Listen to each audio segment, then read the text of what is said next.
ये सीरीज अभी नहीं आई है। इसकी कहानी तुम्हें बहुत ही ज्यादा पसंद आएगी क्योंकि हमारा मेन कैरेक्टर वोंग कहानी की शुरुआत में अभी बहुत ही ज्यादा कमजोर है। वैसे वोंग का बस एक ही ड्रीम है कि उसकी एक गर्लफ्रेंड हो जो कि अभी तक पूरा नहीं हो पाया। लेकिन एक दिन अचानक से उसे पता चलता है कि जिस लड़की का उस पर क्रश था वो लड़की भी उसे पसंद करती है। वोंग तो ये जानकर बहुत खुश होता है, लेकिन इससे उस लड़की का दूसरा लवर मतलब कि जो दूसरा लड़का उस लड़की को पसंद करता है वो बिल्कुल भी खुश नहीं होता। वो लड़का एक गुंडा मवाली है, मतलब वो एक गैंग का लीडर है। इसी वजह से उसने वोंग को उठा लिया और वोंग को धमकाने की कोशिश की। वैसे तो वो भी कोई बड़ी प्रॉब्लम क्रिएट नहीं करना चाहता था, लेकिन बात जान पर आ चुकी थी। खैर अभी कहानी की शुरुआत में हमें वोंग और उसके दोस्तों को जेंगा नाम के एक गेम खेलते हुए दिखाया जाता है। अभी गेम के रूल्स ये थे कि जो भी हारेगा उसे एक डेयर पूरा करना होगा। जब बारी शिन याओ यानी कि उस लड़की पर आती है तो वो ट्रुथ चुनती है। इसका मतलब उसे एक सच बताना होगा। वो लोग उससे क्रश के बारे में पूछते हैं, जिस पर वो वोंग का नाम लेती है क्योंकि उसे सच बोलना था। अब ये चीज सुनने के बाद किसी को भी यकीन नहीं हो रहा था, पर शिनाओ बताती कि उसका बचपन से ही वोंग पर क्रश था, जो जानकर वोंग की खुशी का ठिकाना नहीं था। वो 7वीं आसमान पर पहुंच चुका था, पर अगले ही पल वही लड़का जो शिनाओ को पसंद करता वो अपने कुछ दूसरे गुंडे दोस्तों के साथ वोंग को किडनैप कर लेता है। वोंग इन लोगों से पहले कभी नहीं मिला था, इसका मतलब ये वोंग की उनसे पहली मुलाकात थी। इसी वजह से वोंग ने उनमें से किसी को भी नहीं पहचाना था, पर जहाँ सामने खड़े लड़के ने अपना नाम संगजिन बताया तो वोंग उसे पहचान गया, क्योंकि यही लड़का बहुत टाइम से शिनयाओ को छेड़ रहा है,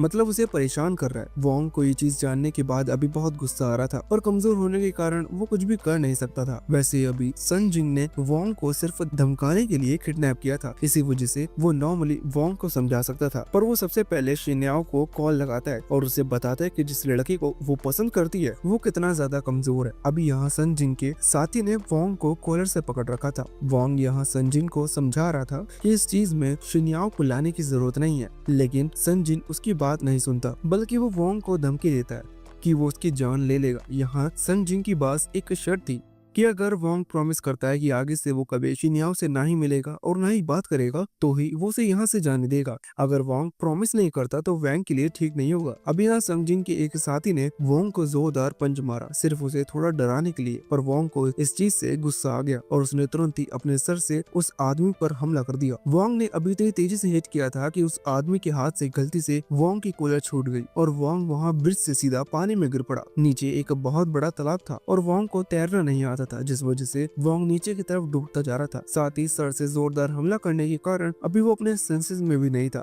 इधर संजिन तो ये देखकर बहुत ज्यादा डर जाता है, क्योंकि अनजाने में ही सही उसने एक मर्डर कर दिया है। वहीं दूसरी तरफ वोंग जो कि अभी पानी में नीचे डूबता जा रहा है, उसे अपनी पुरानी मेमोरीज याद आ रही थी। ये वो समय था जब वोंग छोटा था, मतलब जूनियर स्कूल में था। तब वोंग के अच्छे खासे दोस्त थे, लेकिन तभी वोंग कमजोर था। आज भी कुछ लड़कों ने उसे बहुत बुरी तरह से पीटा, जिस कारण से जब वो वापस स्कूल से लौट रहा था तो 2 लड़कियां उसका मजाक उड़ाते हुए गुजरती हैं। वोंग को उनकी बात का बुरा लगता है। वोंग को इस चीज के लिए बुरा नहीं लगता कि उन्होंने वोंग का मजाक उड़ा, बल्कि वोंग दुखी है क्योंकि वो खुद कमजोर है। वो खुद इस चीज पर कुछ कर भी नहीं पा रहा। अभी वोंग वहीं बैठ जाता है क्योंकि आज वो अम्ब्रेला भी नहीं लाया था और बाहर बारिश हो रही थी। तभी वहाँ शिन्याओ आती है जो कि वोंग से कहती है कि वो उसे अपने अम्ब्रेला में ले जा सकती है, पर वोंग कहता है कि नहीं, वो बारिश रुकने का इंतजार कर लेगा। वोंग के चेहरे पर अभी उदासी थी, जो चीज शिन्याओ ने नोटिस कर ली थी। वैसे वोंग जब खड़ा होता है तो शिन्याओ देखती है कि उसके हाथ पर एक कट लगा हुआ है, मतलब वोंग के हाथ पर चोट लगी हुई थी। वो तुरंत ही अपने बैग से बैंडेज निकाल कर लगाती है। अभी जब वो ऐसा कर रही थी तो वोंग की नजर शिन्याओ के चेहरे पर पड़ती है और तभी से वोंग शिन्याओ को लाइक करने लगता है। ये वो सीन था जब इन दोनों की दोस्ती हुई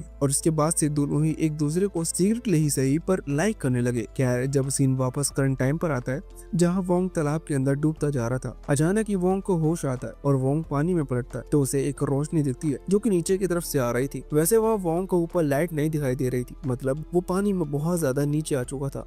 इसका मतलब लगभग वो मरने ही वाला है, लेकिन मरने से पहले वो जानना चाहता था कि आखिर वो रोशनी है क्या। इसी वजह से वो और पानी के नीचे चला गया जहाँ जमीन पर उसे एक क्यूब पड़ा हुआ दिखा। वोंग ने जैसे ही उस क्यूब को टच किया तो अचानक से एक अजीब सी एनर्जी वोंग की पूरी बॉडी में ट्रांसफर होने लगी, जिसके बाद वोंग एक क्यूब में टेलीपोर्ट हो चुका था। वो खाली जगह थी, साथ ही वोंग के सामने एक स्क्रीन थी जो कि वोंग को बता रही थी कि वोंग को सिस्टम की पावर मिली है। मतलब वोंग उसने किसी तरह का कोई खास सिस्टम अनलॉक कर लिया है। वोंग को अभी कुछ समझ में नहीं आ रहा था, पर अचानक ही फिर से स्क्रीन शो हुई जिस पर लिखा हुआ था कि वोंग एक लिमिट तक टेलीपोर्ट कर सकता है। ये चीज नॉर्मल वर्ल्ड में पॉसिबल नहीं है। इसी वजह से वोंग को यकीन नहीं हुआ, पर अचानक से वो टेलीपोर्ट होकर उसी लेक के करीबन 15 मीटर ऊपर आ गया। वोंग अभी हवा में था, इस वजह से एक पल के लिए उसे लगा कि वो जमीन पर गिर जाएगा, लेकिन ऐसा नहीं हुआ। वो हवा में ही फ्लोट कर रहा था। वो नोटिस करता है कि वो संग जिनवू और साथ ही उसके वो दोस्त अभी भी उसे तालाब के आसपास ढूंढ रहे हैं कि कहीं वोंग तैर कर ऊपर आ गए हो। साथ ही वो कोशिश कर रहे थे कि वो वोंग को वहाँ से निकाल पाए, क्योंकि संजिन नहीं चाहता वोंग मारा जाए, वरना उस पर मर्डर केस के चार्जेस लग सकते हैं।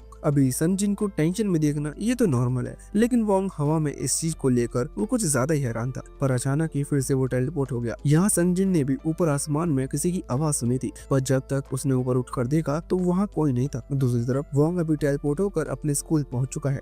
वो सीधा जाकर बेंच पर गिरता है और सोचने लगता है कि आखिर वो यहाँ आया कैसे। अब तक वोंग ये चीज समझ चुका था कि उसके पास सच में टेलीपोर्टेशन की पावर आ चुकी है। साथ ही उसे अपने सर में एक आवाज सुनाई दे रही है जो कि उसे इंस्ट्रक्शन दे रही है। वोंग कहता है कि आखिर तुम कौन हो और मेरे सर में कैसे घुसे, पर वो आवाज वोंग को बताती है कि उसके सर से नहीं बल्कि उसकी पूरी बॉडी में है। वोंग कहने लगता है कि तुरंत ही मेरी बॉडी से निकल जाओ, और इतने में ही वो आवाज बताती है कि कोई इस जगह पर आ रहा है। असल में वो उस वॉचमैन की बात कर रही थी। वैसे अभी वो वॉचमैन जब बाहर उसी सेम क्लासरूम में दरवाजा खोलता है तो उसे वहाँ कोई दिखाई नहीं देता, बस जमीन पर थोड़ा पानी पड़ा हुआ था। असल में वो सिस्टम वोंग को टेलीपोर्ट कर उसके कमरे में ले आया था, जहाँ आने के बाद वोंग सबसे पहले शिनाओ को कॉल करता है, जिससे कि वो उसे ये बता पाए कि वो पूरी तरह से ठीक है। शिनाओ ने कॉल उठाते ही अपने क्वेश्चन शुरू कर दिए कि तुम ठीक हो या नहीं, जिस पर वोंग ने जवाब दिया कि वो पूरी तरह से ठीक है। पर शिनाओ कहने लगी कि तुमने क्या सोचा, क्या हमें संगजिन की कंप्लेंट पुलिस में करनी चाहिए, पर वोंग अभी के लिए मना कर देता है, क्योंकि संगजिन तो पहले ही वोंग की बॉडी ढूंढते हुए बहुत परेशान है, इसलिए उसे थोड़ा परेशान ही रहने देना चाहिए। और दूसरी चीज ये भी सोचने वाली है कि जब शिन्याओ ने वोंग को पानी में डूबते हुए देखा तब आखिर उसने पुलिस को कॉल क्यों नहीं की। खैर ये बात जरूरी नहीं है। अभी के लिए वोंग शिन्याओ को चिंता न करने का कहकर फोन काट देता है और अपने बेड पर लेट जाता है, क्योंकि वो भी बहुत थक चुका है। उसने आज बहुत सारी चीजें देख ली जो कि बिल्कुल भी नेचुरल नहीं है। वैसे अभी सोने के बाद जब वो फिर से जागा तो उसने सिस्टम से उसे टेलीपोर्टेशन पावर के बारे में पूछा। सिस्टम बताता है कि ये चीज उसकी एनर्जी से काम करती है, मतलब वोंग के पास जो एनर्जी है वो उस एनर्जी से ही टेलीपोर्ट हुआ है, इसमें सिस्टम का हाथ नहीं है। वोंग ने बस सिस्टम से वो टेक्निक सीखी है जिससे टेलीपोर्ट हुआ जा सकता है। हालांकि वोंग को अभी तक पूरी तरह से ये चीज नहीं पता, इसलिए सिस्टम उसे सजेशन देता है कि वोंग को पहले थोड़ी प्रैक्टिस करनी चाहिए। वोंग ने बात को समझा और प्रैक्टिस करना शुरू कर दी। वोंग टेलीपोर्ट होते हुए एक बिल्डिंग पर आता है, लेकिन वो महसूस करता है कि वो बहुत ही ज्यादा थक चुका है। सिस्टम बताता है कि ये चीज वो पहले ही समझ चुका था कि ये वोंग की एनर्जी से वर्क करती है, मतलब अगर वोंग ज्यादा बार टेलीपोर्ट करेगा तो इससे वोंग की एनर्जी पूरी तरह से ड्रेन हो जाएगी, और जब तक वो फिर से एनर्जी रिकवर नहीं कर लेता तब तक वो फिर से पावर का इस्तेमाल नहीं कर सकता। खैर अभी तक वोंग को सिर्फ टेलीपोर्टेशन की पावर का पता था, लेकिन सिस्टम उसे एक दूसरी पावर के बारे में भी समझाता है। वो उसे अपने उसी क्यूब में लेकर आता है, जहाँ आने के बाद सिस्टम वोंग से कहता है कि वोंग अगर अपनी आंख बंद कर ध्यान लगाए तो वो कुछ रेडियस तक हर चीज देख सकता है, वो भी बिना वहां पहुंचे। वोंग जैसी ऐसा करता है तो उसे तो अपने अपार्टमेंट के दूसरे कमरे में जाग पा रहा था, वो बिल्कुल सीसीटीवी कैमरा की तरह। खैर इस चीज में भी वोंग की एनर्जी कंज्यूम हो रही थी, और जब वोंग बार बार कमरों को चेंज कर रहा था जब तक उसे एक फाइनल अच्छा कमरा नहीं मिल गया लंबे समय तक देखने के लिए, तो इस चीज से उसकी लगभग सारी एनर्जी खत्म हो गई और वो वहीं उसी क्यूब के अंदर बेहोश होकर गिर गया। वैसे भी सिस्टम भी वोंग की तारीफ कर रहा था, क्योंकि नॉर्मल वोंग ने एक ह्यूमन होते हुए भी इस पावर को बहुत लंबे समय तक इस्तेमाल कर लिया, लेकिन वोंग की बॉडी अभी इस काबिल नहीं है कि वो ज्यादा एनर्जी स्टोर कर पाए।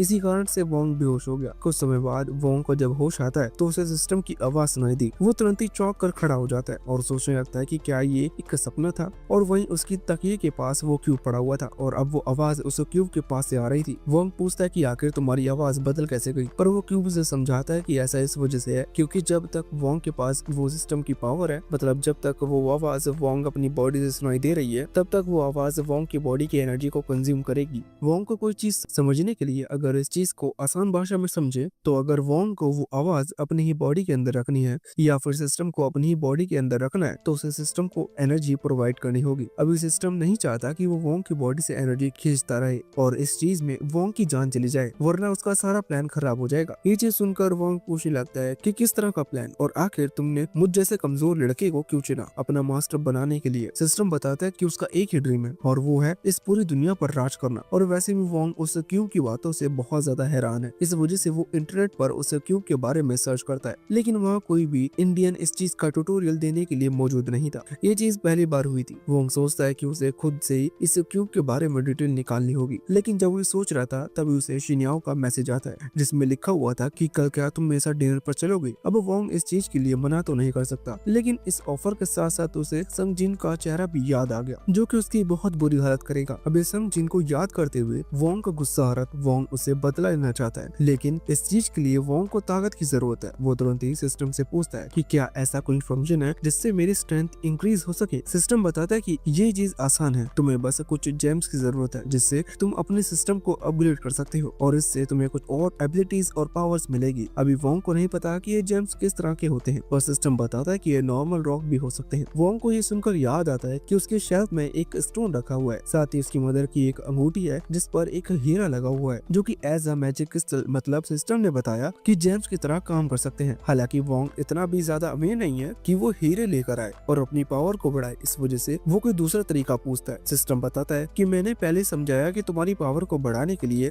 जेम्स की जरूरत है जो कि नॉर्मल कहीं भी हो सकते हैं, तुम्हें बस उन्हें ढूंढना होगा। अब वोंग के लिए ये पहली बार है, इसलिए वोंग फिर से सिस्टम की हेल्प मांगता है और कहता है कि तुम ही बताओ कि मैं उन्हें कैसे ढूंढूं। तो सिस्टम अपनी पावर से पता लगाता है और कहता है कि तुम्हारे गार्डन में तुम्हें एक स्टोन मिल सकता है। वोंग ने तुरंत ही एक शॉवल उठाई क्योंकि वोंग को लगा जरूर इस तरह का कीमती स्टोन जमीन के बहुत नीचे होगा, और टेलीपोर्ट होकर अपने गार्डन में पहुंच गया जहाँ उसे कोई भी स्टोन खास नहीं दिख रहा था। सिस्टम कहता है कि तुम बेवकूफ हो, तुम अपनी स्पेशल आई की मदद से भी पता लगा सकते हो कि वो स्टोन कहाँ है। वोंग तुरंत ही अपनी आंख बंद करता है और अपनी पावर से पता लगाने की कोशिश करता है। वोंग को अचानक ही एक पेड़ के पास एक लाइट ग्लो करती हुई दिखाई दी। वोंग वहां पहुंचता है और वहां से एक स्टोन उठाता है जो कि बिल्कुल नॉर्मल सा स्टोन था जो कि कहीं पर भी पड़ा मिल सकता है। अभी वोंग को शक था कि सच में उसकी पावर बढ़ेगी या सिस्टम उसके साथ मजाक कर रहा है, और सिस्टम कहता है कि ये चीज खुद ट्राई करके देख सकते हो। सिस्टम इंस्ट्रक्शन देता है कि वोंग को फिर से उस क्यूब के अंदर जाना है और उस स्टोन को वहीं क्यूब की दीवार के पास टच करना है। वोंग ने जब ऐसा किया तो उस दीवार ने अचानक ही अपने पास उस क्यूब को ऑब्जॉर्व कर लिया और वोंग के पास कुछ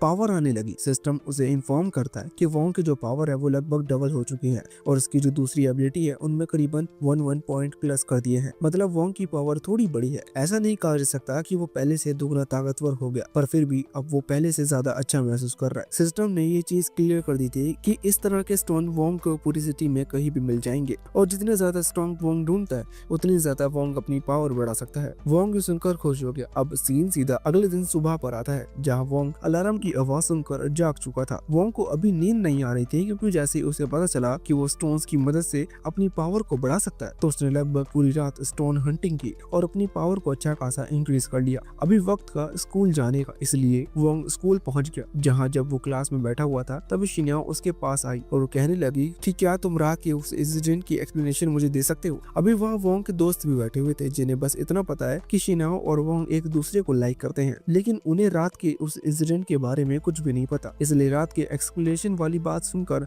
उन्होंने कुछ गलत मतलब निकाल लिया था। अभी शिन्याओ भी ये चीज समझ चुकी थी, बाद में बात करेंगे ये चीज बोलकर वो भी बेंच पर बैठ गई। खैर इतने में संजिन और उसके वो दोस्त लोग वहाँ उनकी क्लास में एंटर करते हैं। आते ही संजिन ने क्लास में एक स्टूडेंट को जमीन पर गिरा दिया था, ये कहते हुए कि मेरे रास्ते में खड़े होने की तुम्हारी हिम्मत कैसे हुई। खैर अभी वो यहाँ वोंग के लिए आए हैं क्योंकि उन्हें पता चल चुका है कि वोंग जिंदा है और इस चीज पर खुश होने की बजाय उन्हें गुस्सा आ रहा था क्योंकि उन्हें रात भर वोंग की बॉडी को ढूंढने में बहुत मेहनत की। वो तो चाहते हैं कि वोंग मारा जाए क्योंकि कम से कम उनकी मेहनत कुछ तो मतलब निकालती, पर अभी वोंग जिंदा है इसलिए संजिन यहाँ आया और वो क्लास में चिल्लाकर पूछता है कि आखिर वोंग कहाँ है, जो सुनकर सभी स्टूडेंट संजिन की तरफ देखने लगे थे। अभी वोंग नहीं चाहता कि वो किसी प्रॉब्लम में फंसे, इस वजह से उसने अपने सामने किताब रख ली थी और संजिन की नजर वोंग पर पड़ी और वो वोंग की तरफ बढ़ने लगा। वोंग तुरंत इस सिस्टम से मन में पूछता है कि क्या मैं संजिन को हरा सकता हूँ, जिस पर सिस्टम बताता है कि वो बहुत ही आसानी से यहाँ जितने भी बच्चे बैठे हुए हैं सबका पावर लेवल अगर पॉइंट में जांचा जाए तो सब 5 पॉइंट के बराबर है, लेकिन तुम ऑलरेडी अपनी पावर को 22 पॉइंट्स तक ले जा चुके हो, इसलिए तुम्हें यहाँ बिल्कुल भी प्रॉब्लम नहीं होगी। अभी वोंग तो ये जानकर बहुत खुश था क्योंकि अब वो फाइनली संजिन को सबक सिखा सकता है, पर जैसे ही संजिन आगे बढ़ा तो वहाँ शिन्याओ खड़ी होकर उसे वहाँ से जाने का कहने लगी। वो नहीं चाहती कि वोंग को चोट लगे, पर संजिन उसे बदतमीजी से बात करने लगता है, जो देखकर वोंग भी खड़ा होकर होकर वहाँ सामने आता है। वो शिनाओ से कहता है कि उसे चिंता करने की जरूरत नहीं, यहाँ सब कुछ वो हैंडल कर लेगा। हालांकि इतने में ही संग जिन वोंग की तरफ हाथ बढ़ाता है उसकी कॉलर पकड़ने के लिए, लेकिन वोंग ने उसका हाथ पकड़ लिया था। अभी वोंग की जो ग्रिप थी उसकी स्ट्रेंथ देखकर संग जिन बहुत ही ज्यादा हैरान था, क्योंकि वोंग बहुत ज्यादा स्ट्रॉन्ग हो चुका है। संग जिन सोच रहा था कि आखिर एक दिन में वोंग ने इतना कितना प्रोटीन बचा लिया कि उसकी स्ट्रेंथ इतनी बढ़ गई। अभी संग जिन के लिए भी एक पल सिचुएशन चेंज हो चुकी थी। वो सोच रहा था कि सच में वोंग से लड़ना सही फैसला है या नहीं, पर इतने में ही टीचर वहाँ आ गए, जिन्होंने संग जिन और उसके दोस्तों को वहां से जाने को कहा। अभी टीचर के सामने संग जिन के टीचर प्रॉब्लम क्रिएट नहीं कर सकता, वरना सच में बड़ी प्रॉब्लम क्रिएट हो जाएगी। इसलिए वो यहाँ वोंग के कान में कहता है कि अगर तुम नहीं चाहते हो कि सिन्याओ को चोट पहुंचे तो अभी के अभी स्कूल के पीछे वाले बास्केटबॉल कोर्ट में आकर मुझसे मिलो। इतना कहकर वो वहाँ से चला गया था। अभी शिनाओ पूछ रही थी कि आखिर उसने क्या कहा, लेकिन वोंग कहता है कि कुछ नहीं, उसने कोई काम की बात नहीं की। और फिर वोंग बहाना बनाने लगा कि उसका सर दुख रहा है इसलिए उसे वापस जाना होगा। अभी ऐसा बहाना बनाकर वोंग सीधा उस बास्केटबॉल कोर्ट में पहुंचता है,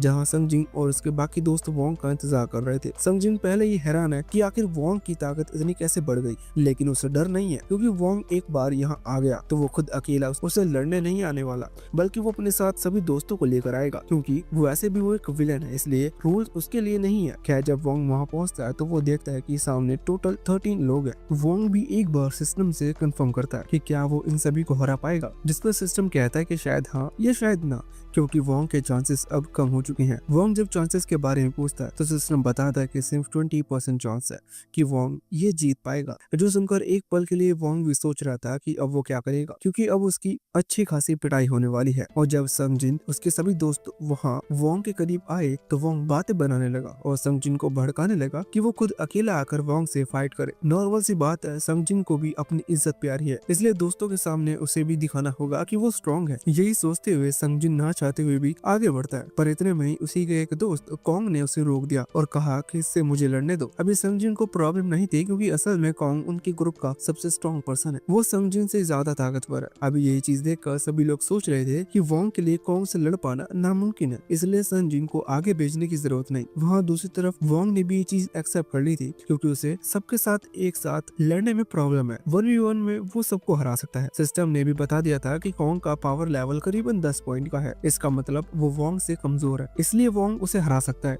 अभी फाइट यहाँ शुरू होती है और सीन चेंज होकर वहाँ शिन्याओ पर आ जाता है, जो कि अभी थोड़ी चिंता कर रही थी, क्योंकि वो जानती है कि जरूर कुछ गड़बड़ है। वैसे सीन वापस यहाँ वोंग पर आया, जो कि अभी कोंग के अटैक्स को डोज कर रहा था। कोंग की हालत खराब थी, क्योंकि पहले उसने बास्केटबॉल से अटैक किया था, जो कि बहुत ही क्विक अटैक था, लेकिन सिस्टम के पहले इन्फॉर्म कर देने के कारण वोंग ने इजिली उस अटैक को डोज कर लिया था। साथ ही अभी कोंग के जो हमले थे वैसे तो वो बहुत तेज है, लेकिन रात को वोंग ने जब अपने स्ट्रेंथ में पॉइंट्स ऐड किए तब कुछ रॉक्स की मदद से स्पीड भी इंक्रीज हुई थी, जिस वजह से कोंग के हमले से बचना उसके लिए कोई बड़ी बात नहीं थी। वोंग उन अटैक को बहुत ही इजीली डोज कर रहा था, जिससे कोंग अब थक चुका है, इसलिए वोंग ने तुरंत ही कोंग का एक पैर हवा में रोका और साथ ही उसके चेहरे की तरफ एक पंच किया, जो कि इलेक्ट्रिक पंच था, जिससे कोंग बेहोश हो चुका था। बाद में वोंग ने उसे पकड़कर सीधा दीवार की तरफ फेंक दिया। अभी वोंग उस ग्रुप के सबसे स्ट्रॉन्ग पर्सन को हरा दिया था, जिस वजह से वहाँ संग जिन के वो सभी दोस्त बहुत ही ज्यादा शॉक खड़े हुए थे। संग जिन हंसते हुए कहने लगता है कि चिंता करने की क्या बात है, अभी भी गिनती में ज्यादा हम है, इसीलिए इस लड़के को अच्छा सबक सिखा सकते हैं। अभी वोंग भी समझ चुका था कि अब ये लोग साथ में मिलकर हमला करेंगे। वो सिस्टम से पूछता है कि क्या कोंग को हराने के बाद उसके जीतने के चांसेस बढ़े हैं, तो सिस्टम बताता है कि सिर्फ 10%, मतलब अब सिर्फ 30% चांस है कि वोंग इस फाइट को जीतेगा। लेकिन वोंग यहाँ से भाग नहीं सकता, इसी वजह से वो लड़ने के लिए तैयार था। वहाँ संग जिन और उसके दोस्त जब हमला कर रहे थे तो वोंग अभी सिर्फ उनके अटैक को डोज कर रहा था या फिर टैकल कर रहा था। वैसे नॉर्मल सी बात थी, अभी 12 लोग एक साथ अटैक कर रहे हैं, इस वजह से किसी को तो हमला लगता ही। यहाँ एक लड़का पीछे से आकर वोंग को लात मारता है, जो कि वोंग को हिट कर जाती है। उस किक को वोंग ने थोड़ा सीरियसली ले लिया था, जिस वजह से वोंग तुरंत ही सीधे जाकर उस लड़की के फैमिली ज्वेल्स पर हमला करता है और उसे सीधा संग जिन के सामने गिरा देता है, जिससे संग जिन और ज्यादा घबरा चुका था। पर फिर वो तुरंत ही अपने सभी दोस्तों को वोंग को घेरने का ऑर्डर देता है। अभी भले ही वोंग पहले कभी इस तरह की फाइट में ना पड़ा हो, लेकिन इतनी नॉलेज उसे भी है कि इस चीज की इस तरह के सिचुएशन में थोड़ा दिमाग से काम लेना चाहिए। इसी कारण से वो तुरंत ही वहाँ से दूर भागता है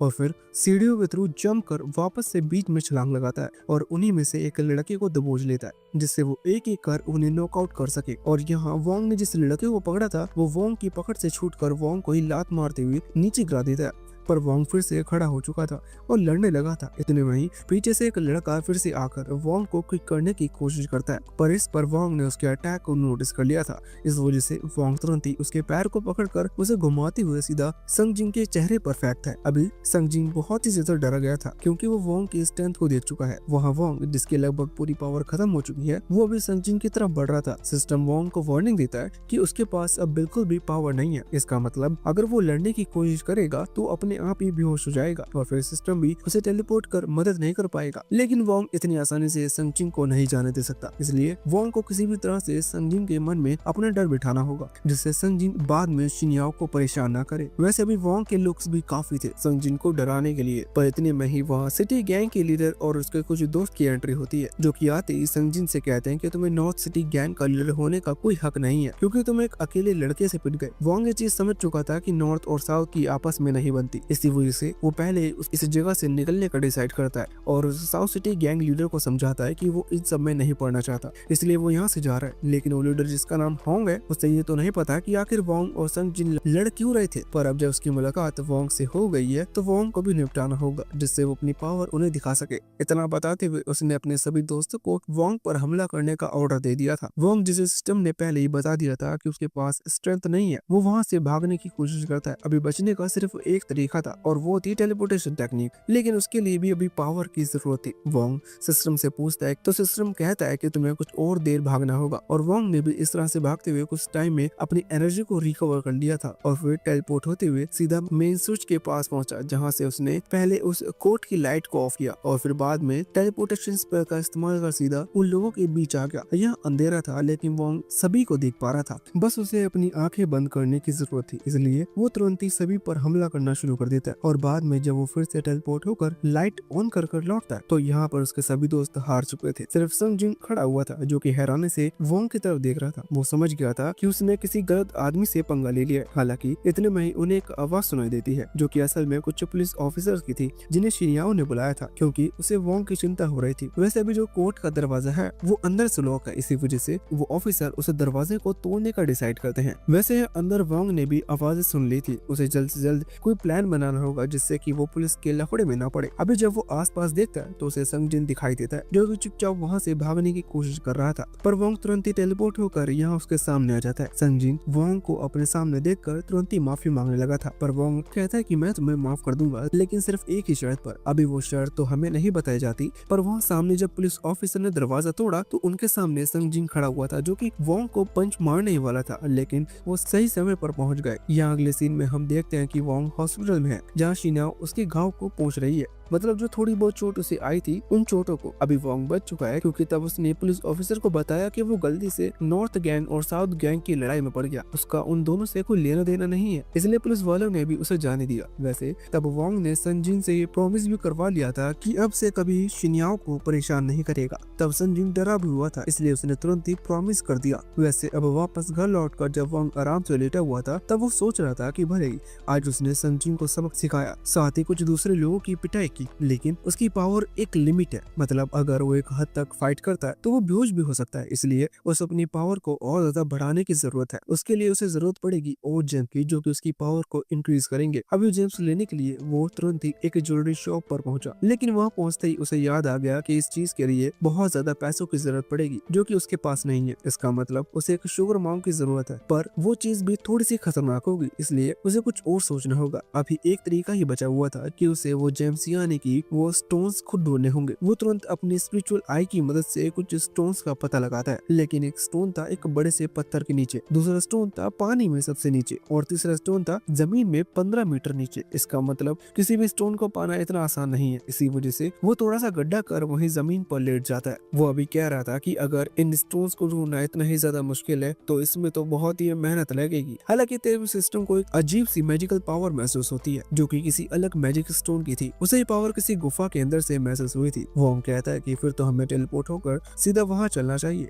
पर सिस्टम बताता है कि वो जगह एयर के कांटेक्ट में नहीं है, मतलब जहाँ पर वोंग खड़ा हुआ है वो जगह उस जमीन के नीचे है, इसलिए अगर वोंग को वहाँ पहुँचना है तो करीबन 1 सेंटीमीटर पतला एक होल करना होगा, तभी सिस्टम उसे उस जगह तक टेलीपोर्ट कर पाएगा। अभी वोंग को नहीं पता कि वो जगह कितना नीचे है, इस वजह से वोंग इतनी मेहनत नहीं करने वाला। वो तुरंत ही थोड़ा दिमाग लगाता है और सीधा उस लेक के पास पहुंच जाता है, क्योंकि लेक गहरी है, इसका मतलब जरूर वो उस गुफा से कनेक्ट होगी। वहाँ पहुंचकर वोंग थोड़ी छानबीन निकल कर किसी तरह से उस गुफा में पहुंच जाता है। ना जाने क्यों पर गुफा बहुत ही ज्यादा स्लिपरी थी, वो मेंढक वगैरह भी थे। खैर वोंग चुपचाप वहाँ से आगे बढ़ता है और सिस्टम के थ्रू उस स्टोन का पता लगाता है। अभी वोंग के सामने एक बड़ी सी दीवार थी जहाँ से सिस्टम को भी एनर्जी महसूस हुई थी, पर वोंग सोचता है कि ये तो दीवार है, यहाँ उसे मैजिक स्टोन कैसे मिलेगी। ये सोचकर वोंग उस दीवार को पंच मारता है, क्योंकि यहाँ तक आने का कोई फायदा नहीं हुआ, और चुपचाप उस जगह पर बैठ जाता है। और इतने में ही वोंग के चेहरे से हवा आकर टकराती है। इसका मतलब इस गुफा में कहीं न कहीं एक होल है जहाँ से हवा एंटर कर पा रही है। अभी कुछ देर में उस होल का पता लगाने के बाद वोंग फिर से टेलीपोर्ट होकर एक नए सेक्शन में आ जाता है,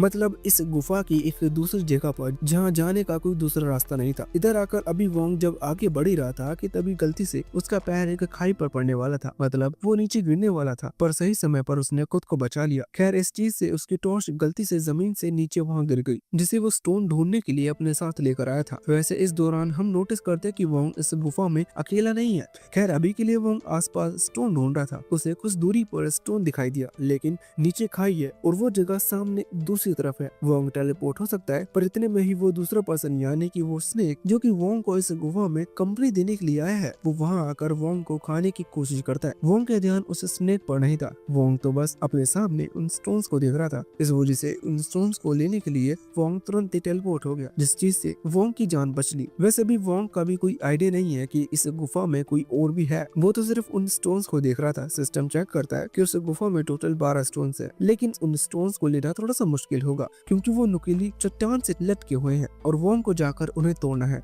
और उन तक पहुंचने में भी वोंग को प्रॉब्लम होगी, क्योंकि वहाँ बहुत छोटे प्लेटफॉर्म है जिन पर वोंग टेलीपोर्ट हो सकता था, लेकिन बैलेंस नहीं बन पाएगा। अभी इस चीज को ध्यान में रखते हुए वोंग पहले थोड़ा सोचता है और फिर बहुत ही संभल कर टेलीपोर्ट होना शुरू करता है। अभी ये चीज भी क्लियर थी कि वोंग के पास जितनी एनर्जी है उसमें वो लिमिटेड टाइम टेलीपोर्ट कर सकता है। इसी वजह से एक बार टेलीपोर्ट करने के बाद वोंग को थोड़ा इंतजार करना पड़ेगा दूसरे प्लेटफॉर्म तक पहुंचने के लिए। अभी सबसे पहले टेलीपोर्ट होकर वोंग ने पहले स्टोन ब्रेक करते हुए अपने पास रख लिया था, जिसे पाकर वोंग की खुशी का ठिकाना नहीं था। वैसे अब वो दूसरे स्टोन के पास आता है तो उसे पता चलता है कि ये चीज थोड़ी और ज्यादा मुश्किल होगी, क्योंकि स्टोन उस क्लिफ से थोड़ा ज्यादा दूरी पर है। खैर फिर भी किसी तरह से वोंग वहां तक पहुंचकर उस स्टोन को तोड़ने की कोशिश करता है, पर गलती से वो स्टोन नीचे गिर जाता है। वोंग उसे जाने नहीं दे सकता, इसी वजह से वोंग ने भी छलांग लगा दी। अभी इस बीच वोंग अपने स्पिरिचुअल आई की मदद से उस स्टोन की लोकेशन का पता लगाने की कोशिश कर रहा था। फाइनली उसे वो जाइंट स्नेक भी नोटिस होता है, जिसे देखकर वोंग डर चुका था। वो जाइंट स्नेक अभी वोंग पर हमला कर रहा था, लेकिन इस चीज के चलते वोंग उसे खाई की तरफ गिर पड़ा जहाँ नीचे पानी है। वोंग का वो स्टोन भी वहीं पानी में गिरा। अभी स्नेक भी ये चीज देखकर तुरंत ही वह खाई में जंप कर देता है। वोंग को तो उस रस्सी ने बचा लिया था जिसे वोंग ने अपनी कमर पर बांध रखा था, क्योंकि वो रस्सी ऊपर एक दूसरे स्टोन से बंधी हुई है, पर अचानक से वजन बढ़ने के कारण वो रस्सी भी टूट चुकी थी और वोंग भी सीधा जाकर पानी में गिरा। अभी प्रॉब्लम डबल हो चुकी थी, क्योंकि वो पानी में डूब रहा है और साथ ही पानी में स्नेक भी है। अभी बड़ी प्रॉब्लम वो स्नेक है, क्योंकि वो स्नेक खुद भी पानी से बाहर निकलने के बजाय वोंग को खाने की कोशिश कर रहा था। वोंग उसे देखते ही अपनी शॉवल से उस पर हमला करता है,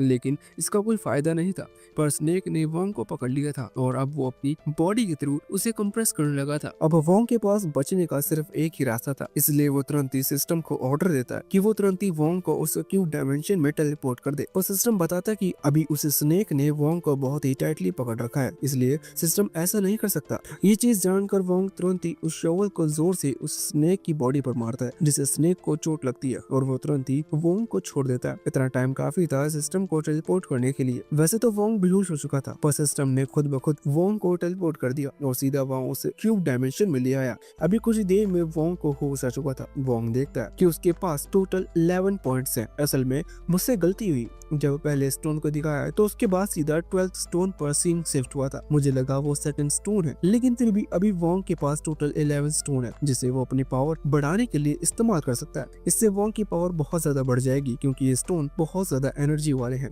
खैर तभी सिस्टम वोंग को बताता है कि वोंग इन स्टोन्स को एडवांस स्टोन्स में भी ट्रांसफॉर्म कर सकता है, जिससे वोंग को और ज्यादा पावर मिलेगी। ये चीज और ज्यादा फायदेमंद भी है क्योंकि स्टोन्स को बढ़ाना बहुत मुश्किल है। अगर एक स्टोन को एडवांस स्टोन में ट्रांसफॉर्म कर उसकी एनर्जी को ऑब्जर्व किया जाए तो वोंग को ज्यादा फायदा होगा। इसलिए वोंग ऐसा कैसे करते हैं ये चीज पूछने लगता है। सिस्टम बताता है कि इस चीज में 4 दिन का समय लगता है, लेकिन वोंग के पास इतना समय नहीं है। वोंग को जल्द से जल्द अपनी पावर को बढ़ाना है जिससे बाहर निकलकर वो उस स्नेक को हरा सके। वोंग फैसला करता है कि वो अपने 9 स्टोन को एडवांस स्टोन में ट्रांसफॉर्म करेगा, जबकि 2 स्टोन्स को अभी ऑब्जर्व करेगा जिससे कि वो उस स्नेक से लड़ सके। सिस्टम ने भी इस चीज की मंजूरी दे दी थी, इसलिए वो 9 स्टोन्स को अलग रखकर 2 स्टोन्स की एनर्जी को एब्जॉर्ब करता है और तुरंत ही बाहर आकर स्नेक को लड़ने के लिए चैलेंज कर देता है। ये लड़ाई ज्यादा देर तक नहीं चलती क्योंकि वोंग की पावर बहुत ज्यादा बढ़ चुकी थी। वोंग ने भी एक्सपेक्ट नहीं किया था कि सच में वो इतनी जल्दी उस स्नेक को हरा देगा, पर अच्छा है ये लड़ाई जल्दी खत्म हो गई। वैसे अभी वोंग जब पानी की तरफ बढ़ रहा था उस स्नेक की बॉडी देखने के लिए, तो वो नोटिस करता है कि स्नेक की बॉडी पूरी तरह से गायब हो चुकी है और वहाँ एक मैजिक क्रिस्टल है। इस मैजिक क्रिस्टल का शेप बहुत ज्यादा अलग था, लेकिन ये बाकी सबसे ज्यादा अच्छा लग रहा था, इसीलिए वोंग समझ चुका था कि इस स्टोन का क्या करना है। खैर अभी के लिए वहाँ से सीन चेंज होकर होंग और संगजिन पर आता है, जो वैसे तो पहले दुश्मन थे लेकिन दोनों को ही एक ही बंदे ने हराया है। इस वजह से थोड़ी थोड़ी दोस्ती हो चुकी है। अभी वो दोनों एक ही बार में बैठे हुए थे जहां होंग सोच रहा था कि आखिर वोंग से बदला कैसे ले। संगजिन कहने लगता है कि इस चीज का कोई फायदा नहीं, क्योंकि अगर हम दोनों ही हमारी गैंग को मिला लेते हैं फिर भी वोंग का कुछ नहीं बिगड़ पाएगा, वो हमें बहुत बुरी तरह से पीटेगा। पर होंग कहने लगता है कि मैं इतना बेवकूफ नहीं हूँ कि सेम मिस्टेक फिर से दोहराऊं, मेरे पास एक दूसरा आइडिया है। वो बताता है कि लाओ वापस सिटी में आ चुका है, जो सुनकर संगजिन बहुत ही ज्यादा हैरान हो चुका था। उसके चेहरे से ही पता लग रहा था कि ये लोग जो भी हैं वो बहुत ही पावरफुल पर्सन है। खैर संगजिन कहने लगता है कि अभी तुम लोग जैसे आदमी से वोंग की फाइट कैसे करवा सकते हो? तुम्हें क्या लगता है कि लुओ तुम्हारी बातों में आसानी से आ जाएगा? जिस पर होंग समझदारी भरी बात करते हुए कहता है कि बिल्कुल नहीं, मैं समझदार हूँ, इसलिए लुओ से डायरेक्टली हेल्प मांगना ये एक बेवकूफी होगी, मैं उसे मैनिपुलेट करूंगा। ये लाइन कहते ही होंग ने अपनी समझदारी का प्रूफ दे दिया था। खैर सच में उसके पास एक प्लान था। वो कहता है कि तुम्हें पता है कि लुओ ने ये सिटी क्यों छोड़ी थी? वो बताता कि लुओ की फाइट शिकू नाम के दूसरे आदमी से हुई थी, जिससे हार जाने की वजह से लुओ ये सिटी छोड़कर चला गया। इसका मतलब ये लुओ जो भी है और वो शिकू जो भी है, दोनों की आपस में नहीं बनती और वो दोनों दुश्मन है। अब होंग को यही पता चलता है कि वो जो शिकू है शिनाओ के साथ कहीं ना कहीं कनेक्टेड है। अभी उसने जैसे ही इतना कहा तो हमें पहले का एक सीन दिखाया गया जिसमें शिनाओ छोटी थी, मतलब तब वो जूनियर क्लास में थी। अभी वो एक लाइब्रेरी में बैठी हुई थी, वहां से अचानक ही कॉल आता है जो कि ना जाने किसका था, पर वो पर्सन शिन्याओ को बताता कि कोई उससे मिलने आ रहा है, उसे बचकर रहना होगा। अभी शिन्याओ तो ये सुनकर घबरा गई थी क्योंकि फोन अननोन नंबर से आया था, पर इतने में ही वहाँ कुछ और दूसरे गार्ड आ गए जो कि एजेंट्स की तरह लग रहे थे। यहाँ टोटल 4 एजेंट्स थे जो कि अभी शिन्याओ की तरफ देख रहे थे। शिन्याओ उन्हें देखकर घबरा गई थी क्योंकि उन एजेंट्स के लुक और शिन्याओ को देखने का तरीका बिल्कुल भी फ्रेंडली नहीं था। ये चीज नोटिस करने के बाद शिन्याओ तुरंत ही वहाँ से भागने की कोशिश करती है और एक दूसरे कमरे में आ जाती है। वो एजेंट्स अभी शिन्याओ को पकड़ना चाहते थे, इसलिए वो हमला कर वहाँ उस गेट को तोड़ने लगते हैं। पर इतने में यहाँ शिनाओ के पीछे एक अजीब सी एनर्जी फ्लोट करना शुरू करती है और एक हाथ निकल कर आता है। इस पॉइंट तक शिनाओ बेहोश हो चुकी थी। वैसे वो हाथ शिनियाओ को अपनी तरफ खींचता है और बाद में वो एनर्जी वहाँ से गायब हो जाती है। असल में वो एनर्जी और वो हाथ शिकू का था जो कि शिनियाओ को वहाँ बचाकर उन एजेंट से बचकर वहाँ से भागना शुरू कर देता है। लेकिन अभी वो एजेंट उनका पीछा कर रहे थे। वैसे शिनियाओ को जो कॉल आया था वो भी शिकू की तरफ से था, जिससे उन एजेंट्स का इन्फॉर्मेशन पहले ही मिल चुकी थी। अभी यहाँ शिनियाओ को बचाने के लिए जब शिकू भाग रहा था तो वो नोटिस करता है कि पूरे 4 एजेंट्स उसका पीछा कर रहे हैं, जो कि उसका पीछा बिल्कुल भी नहीं छोड़ने वाले। इसी वजह से शिनियाओ को एक सेफ जगह पर एक बैरियर के थ्रू छोड़कर वो उन एजेंट्स से फाइट करने पहुंच जाता है, जहां पहले एजेंट्स को उसने बहुत ही बुरी तरह से पंच मारकर अपनी जगह पर रोक दिया था। इतने में ही एक दूसरा एजेंट आकर शिकू को पकड़ने की कोशिश करता है, लेकिन शिकू उसे और साथ ही एजेंट्स पर भी एक टाइम पर हमला कर उन्हें दूर हटा देता है। इतने में ही वो एजेंट्स गन निकाल लेते हैं, लेकिन शिकू उन गन से भी बच जाता है। हालांकि इन एजेंट्स ने मिलकर शिकू को सीधा एक बिल्डिंग से जाकर दे मारा था। इससे वो बिल्डिंग डिस्ट्रॉय हो चुकी थी। अभी अगर उसमें कोई ह्यूमंस होगा तो पक्का मारा जा चुका होगा, लेकिन फिर भी इस चीज की ऑफिशियल रिपोर्ट हमें नहीं मिली, इसलिए अभी कुछ कहा नहीं जा सकता। अभी के लिए शिकू जिंदा है और उसके सामने अब बस एक एजेंट खड़ा हुआ है, क्योंकि 3 एजेंट्स को वो पहले ही नॉकआउट कर चुका है। अभी अपने बाकी 3 साथियों को जमीन पर पड़ा हुआ देखकर उस एजेंट को बहुत गुस्सा आ रहा था। इस वजह से वो शुरुआत में ही अपनी पूरी पावर यूज करता है। उसने एक दूसरी बिल्डिंग हवा में उठा ली थी और सीधा शिकू की तरफ फेंक दी थी, लेकिन शीको रास्ते में उस बिल्डिंग के कई सारे ब्लॉक्स क्रिएट कर वापस उस एजेंट पर हमला करता है और एक क्यूब बनाते हुए उस क्यूब को डिस्ट्रॉय कर देता है जिसमें वो एजेंट कैद था। अचानक ही वो एजेंट और शीको एक दूसरे डायमेंशन में टेलीपोर्ट हो चुके थे, जहाँ अभी वो दोनों ही आमने सामने थे। एजेंट को ज्यादा तो कुछ समझ में नहीं आ रहा था, लेकिन उसका टारगेट शीको है, इसलिए उसने अभी गन निकालते हुए शीको की तरफ पॉइंट कर दी थी। वो कह रहा था कि अब तुम मुझसे नहीं बचने वाले। हालांकि शीको मन में सोच रहा था कि सिचुएशन सच में बहुत ज्यादा बिगड़ चुकी है, इसलिए उसे जल्दी यहाँ से निकलना होगा और ये एजेंट पहले ही बहुत देर कर रहा है। इतने में ही वहाँ उस एजेंट ने फायर करने की कोशिश की, लेकिन उस डोमेन के अंदर काम कर उसकी गन काम ही नहीं की, क्योंकि डोमेन शीको का बनाया हुआ है। अचानक शीको ने तुरंत ही उसकी गन को डिस्ट्रॉय कर दिया और फिर बाद में वो एजेंट अपने आप ही जमीन में जहाँ पानी ही पानी था वहाँ डूब गया। ये चीज होने के बाद शीको अभी अपनी गाड़ी की तरफ देख रहा था और कह रहा था कि काश अगला वाला लोग थोड़ा डिफरेंट हो।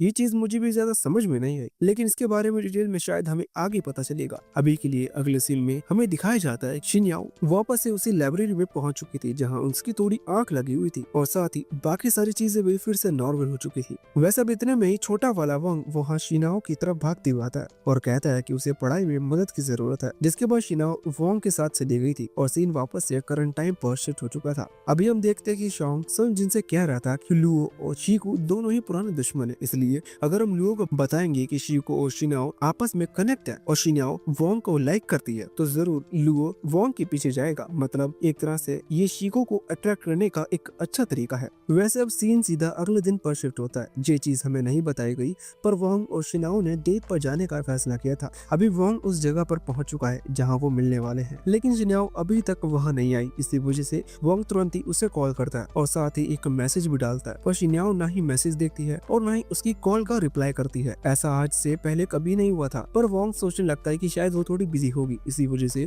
उसने कॉल बैक नहीं किया। पर इतने में ही वहाँ से गुजरते हुए कुछ लोग उस अपार्टमेंट की बात करते हैं जहाँ शिनाओ अपनी मदर के साथ रहती है। अभी वहाँ कुछ इंसिडेंट हुआ है। वोंग सुनने के बाद तुरंत ही उस जगह की तरफ भागता है। वो देखता है कि वहाँ कई सारी पुलिस की कार खड़ी हुई है, साथ ही शिनाओ की मदर भी वहाँ रो रही थी। वो कह रही थी कि पुलिस को उनकी बेटी को जल्द से जल्द ढूंढना होगा। असल में शिनाओ को किसी ने किडनैप कर लिया है। वोंग ये जानने के बाद बहुत ज्यादा हैरान था। पुलिस कह रही थी कि वो जल्द से जल्द उसका पता लगा लेंगे, लेकिन वोंग पुलिस के भरोसे नहीं बैठ सकता। इतने में ही वोंग की नजर संगजिंग पर पड़ती है, जो कि वहीं भीड़ से होता हुआ गुजर रहा था। वोंग तुरंत ही संगजिंग को पकड़ता है और उसे गली के कोने पर लेकर आता है, जहां आकर वो संगजिंग से पूछता है कि आखिर शिनाओ कहाँ है, क्या तुम उसके बारे में कुछ जानते हो। अभी संगजिंग पहले तो ऐसा एक्टिंग करता है जैसे कि उसे कुछ भी नहीं पता, पर बाद में जब वोंग दीवार पर एक पंच मारते हुए कहता है कि अगली बार इस दीवार की जगह तुम्हारा सर होगा, तो फाइनली वो सारा सच बता देता है। दूसरी तरफ वहाँ लुओ, जिसे होंग ने सब कुछ बता दिया था कि किस तरह से शिनाओ और शीको कनेक्टेड है, इसलिए अगर वो शिनाओ को किडनैप करेगा तो शीको उसे बचाने के लिए जरूर आएगा।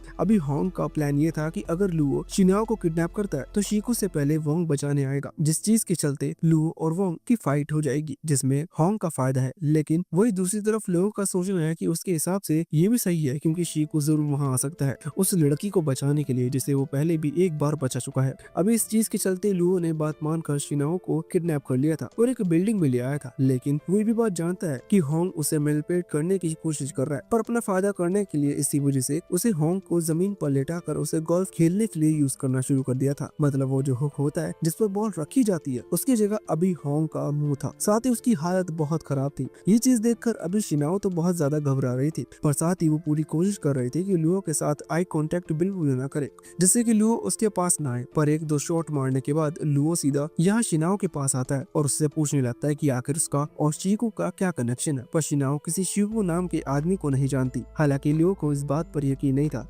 अंदर ही अंदर वो ये चीज जरूर समझ रहा था कि जरूर शीको ने अपनी आइडेंटिटी को छुपाकर शिनाओ की मदद की, लेकिन फिर भी वो ये चीज सामने नहीं बता रहा। वो बस फोर्स कर रहा है कि शिनाओ को ये बताना होगा कि आखिर वो शीको को कैसे जानती है। वैसे वहीं अभी लुओ का बटलर खड़ा हुआ था। वो कहने लगता है कि अगर मान लीजिए अगर शीको यहाँ आता है फिर हम उसे कैसे रोकेंगे, वो अभी भी आपसे ज्यादा ताकतवर है। इस पर लुओ कहने लगता है कि इस चीज की प्लानिंग मैं पहले ही कर चुका हूँ। मैंने बहुत सारे प्रोफेशनल फाइटर खरीदे हैं जो कि इजिली शीको को हरा सकते हैं। हालांकि अभी भी उसे उस बटलर को लग नहीं रहा था कि शिकू को हराना इतना ज्यादा आसान होगा। साथ ही वो पहले कभी शिकू से मिला भी नहीं है, इसलिए उसे शिकू की स्ट्रेंथ के बारे में नहीं पता। वो लियो से कहता है कि अभी के लिए इस लड़की को चोट पहुंचाना, ये मारना गलत हुआ, तुम यहाँ से जाओ, उसका ख्याल मैं रखूंगा। जब शिकू आ जाएगा आगे का हम तब सोचेंगे। अभी लियो की बात मानकर वहाँ से चला गया, जिसके बाद सीन चेंज होकर यहाँ वोंग और संगजिन पर आता है। अभी संगजिन ने वोंग को पूरी तरह से बता दिया था कि होंग का प्लान क्या है, मतलब होंग किस तरह से शिन्याओ को किडनैप करवाकर वोंग को वहाँ ले जाना चाहता है,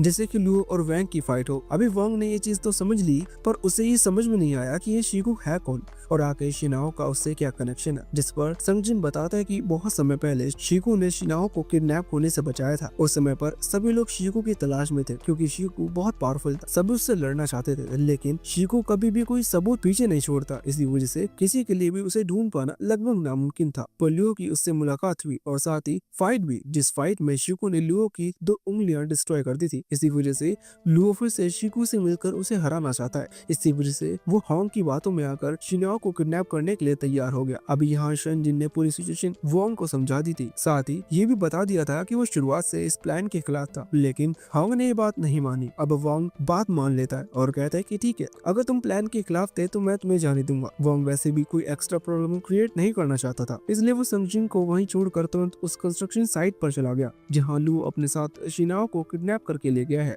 अब इस जगह पर एंटर करने से पहले ही सिस्टम में पूरी तरह से इंफॉर्मेशन निकाल ली और वोंग को बता दिया कि टोटल 7 मार्शल आर्टिस्ट यहाँ शुरुआत में वोंग से मुकाबला करने के लिए खड़े हुए हैं, जिनसे डायरेक्टली लड़ना थोड़ी प्रॉब्लम की बात होगी और साथ ही इसमें समय भी बहुत लगेगा। वोंग कहता है कि उन एडवांस स्टोन का क्या हुआ, क्या मैं उन्हें यूज कर सकता हूँ? तो इस चीज पर सिस्टम बताता है कि नहीं, अभी भी 4 दिन कंप्लीट होने में करीबन 30 मिनट बचे हुए हैं, 30 मिनट बाद तुम उनका इस्तेमाल कर पाओगे। वोंग 30 मिनट इजिली रुक सकता है, लेकिन उसे नहीं पता कि शिनाओ ठीक है या नहीं, इसी वजह से वो समय बर्बाद नहीं कर सकता, इसलिए वो अभी आगे बढ़ने का फैसला करता है। यहाँ उसे आगे बढ़ता हुआ देख ऑलरेडी लुओ देख चुका है, इसी कारण से वो तुरंत ही अपने मार्शल आर्टिस्ट से कांटेक्ट करता है और कहता है कि एक बकरा ऑलरेडी आ चुका है। अभी वैसे तो लुओ का वैंग से फाइट होने का कोई पर्सनल रीजन नहीं है, लेकिन जब तक शिकू वहाँ नहीं पहुँचता तब तक वोंग को पीट कर ही वो एंजॉय करना चाहता था।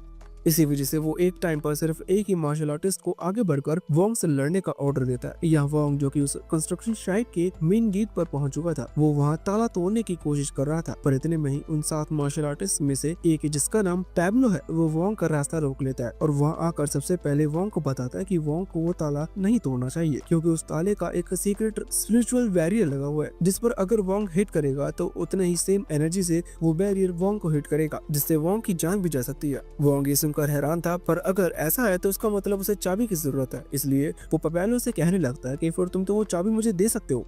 पर पपेलो कहता है कि बिल्कुल भी नहीं, मैं इसलिए तो यहाँ आया हूँ कि मैं तुम्हें रोक सकूं। अभी वोंग देखने में कमजोर है, इसी वजह से पपेलो उसे एक मौका देते हुए कहता है कि लड़के तुम अभी भी चाहो तो यहाँ से जा सकते हो। पर वोंग शिनाओ को धोखा नहीं देने वाला, इसलिए वो तुरंत ही मना कर देता है और लड़ने का फैसला करता है। सिस्टम वोंग को बताता है कि पपेलो, जो की पावर पॉइंट है, वो 52 पॉइंट पर है, जबकि वोंग की पावर पॉइंट अभी सिर्फ 50 पर है। इसका मतलब ऑलरेडी ये चीज फिक्स है कि पपेलो वोंग से ज्यादा ताकतवर है, इसलिए वोंग को लड़ने में प्रॉब्लम होगी। पर फिर भी वोंग लड़ने के लिए तैयार था और सीधा पैब्लो के चेहरे पर एक जोरदार किक मारता है, लेकिन वोंग की इस किक से पैब्लो को बिल्कुल भी डैमेज नहीं पहुंचा था, क्योंकि पैब्लो की मसल स्ट्रेंथ और बॉडी वोंग के मुकाबले बहुत ज्यादा है। अभी पैब्लो भी यही कह रहा था कि लड़के तुम नहीं जीतने वाले, पर लड़ते हुए वोंग को ये चीज याद आती है कि ये कोई ऑफिशियल फाइट नहीं है, इसका मतलब इस लड़ाई के कोई रूल्स नहीं है। इसी वजह से वोंग तुरंत ही पास पड़े एक हैमर को लड़ाई के बीच में टेलीपोर्ट कर अपने हाथ में ले आता है और सीधा पैब्लो के सर पर दे मारता है। अब भले ही सामने वाले की मसल स्ट्रेंथ कितनी भी ज्यादा क्यों ना हो, एक जोरदार हथौड़ा सर पर पड़ेगा तो वो बेहोश ही होगा। पैब्लो भी वहाँ बेहोश होकर जमीन पर गिर पड़ा, जिसके बाद वोंग ने शांति से उस चाबी को उठा लिया और लॉक खोलकर आगे बढ़ गया। अभी आगे बढ़ते हुए सिस्टम ऑलरेडी अगले अपोनेंट की पावर महसूस कर वोंग को बताता है कि उसकी पावर पॉइंट करीबन 70 है और उसे लड़ पाना थोड़ा और ज्यादा मुश्किल हो सकता है, लेकिन वोंग कहाँ सुनने वाला था। वोंग तुरंत ही उस नेक्स्ट डोर को ओपन करके अंधेरे वाले कमरे में पहुंच गया।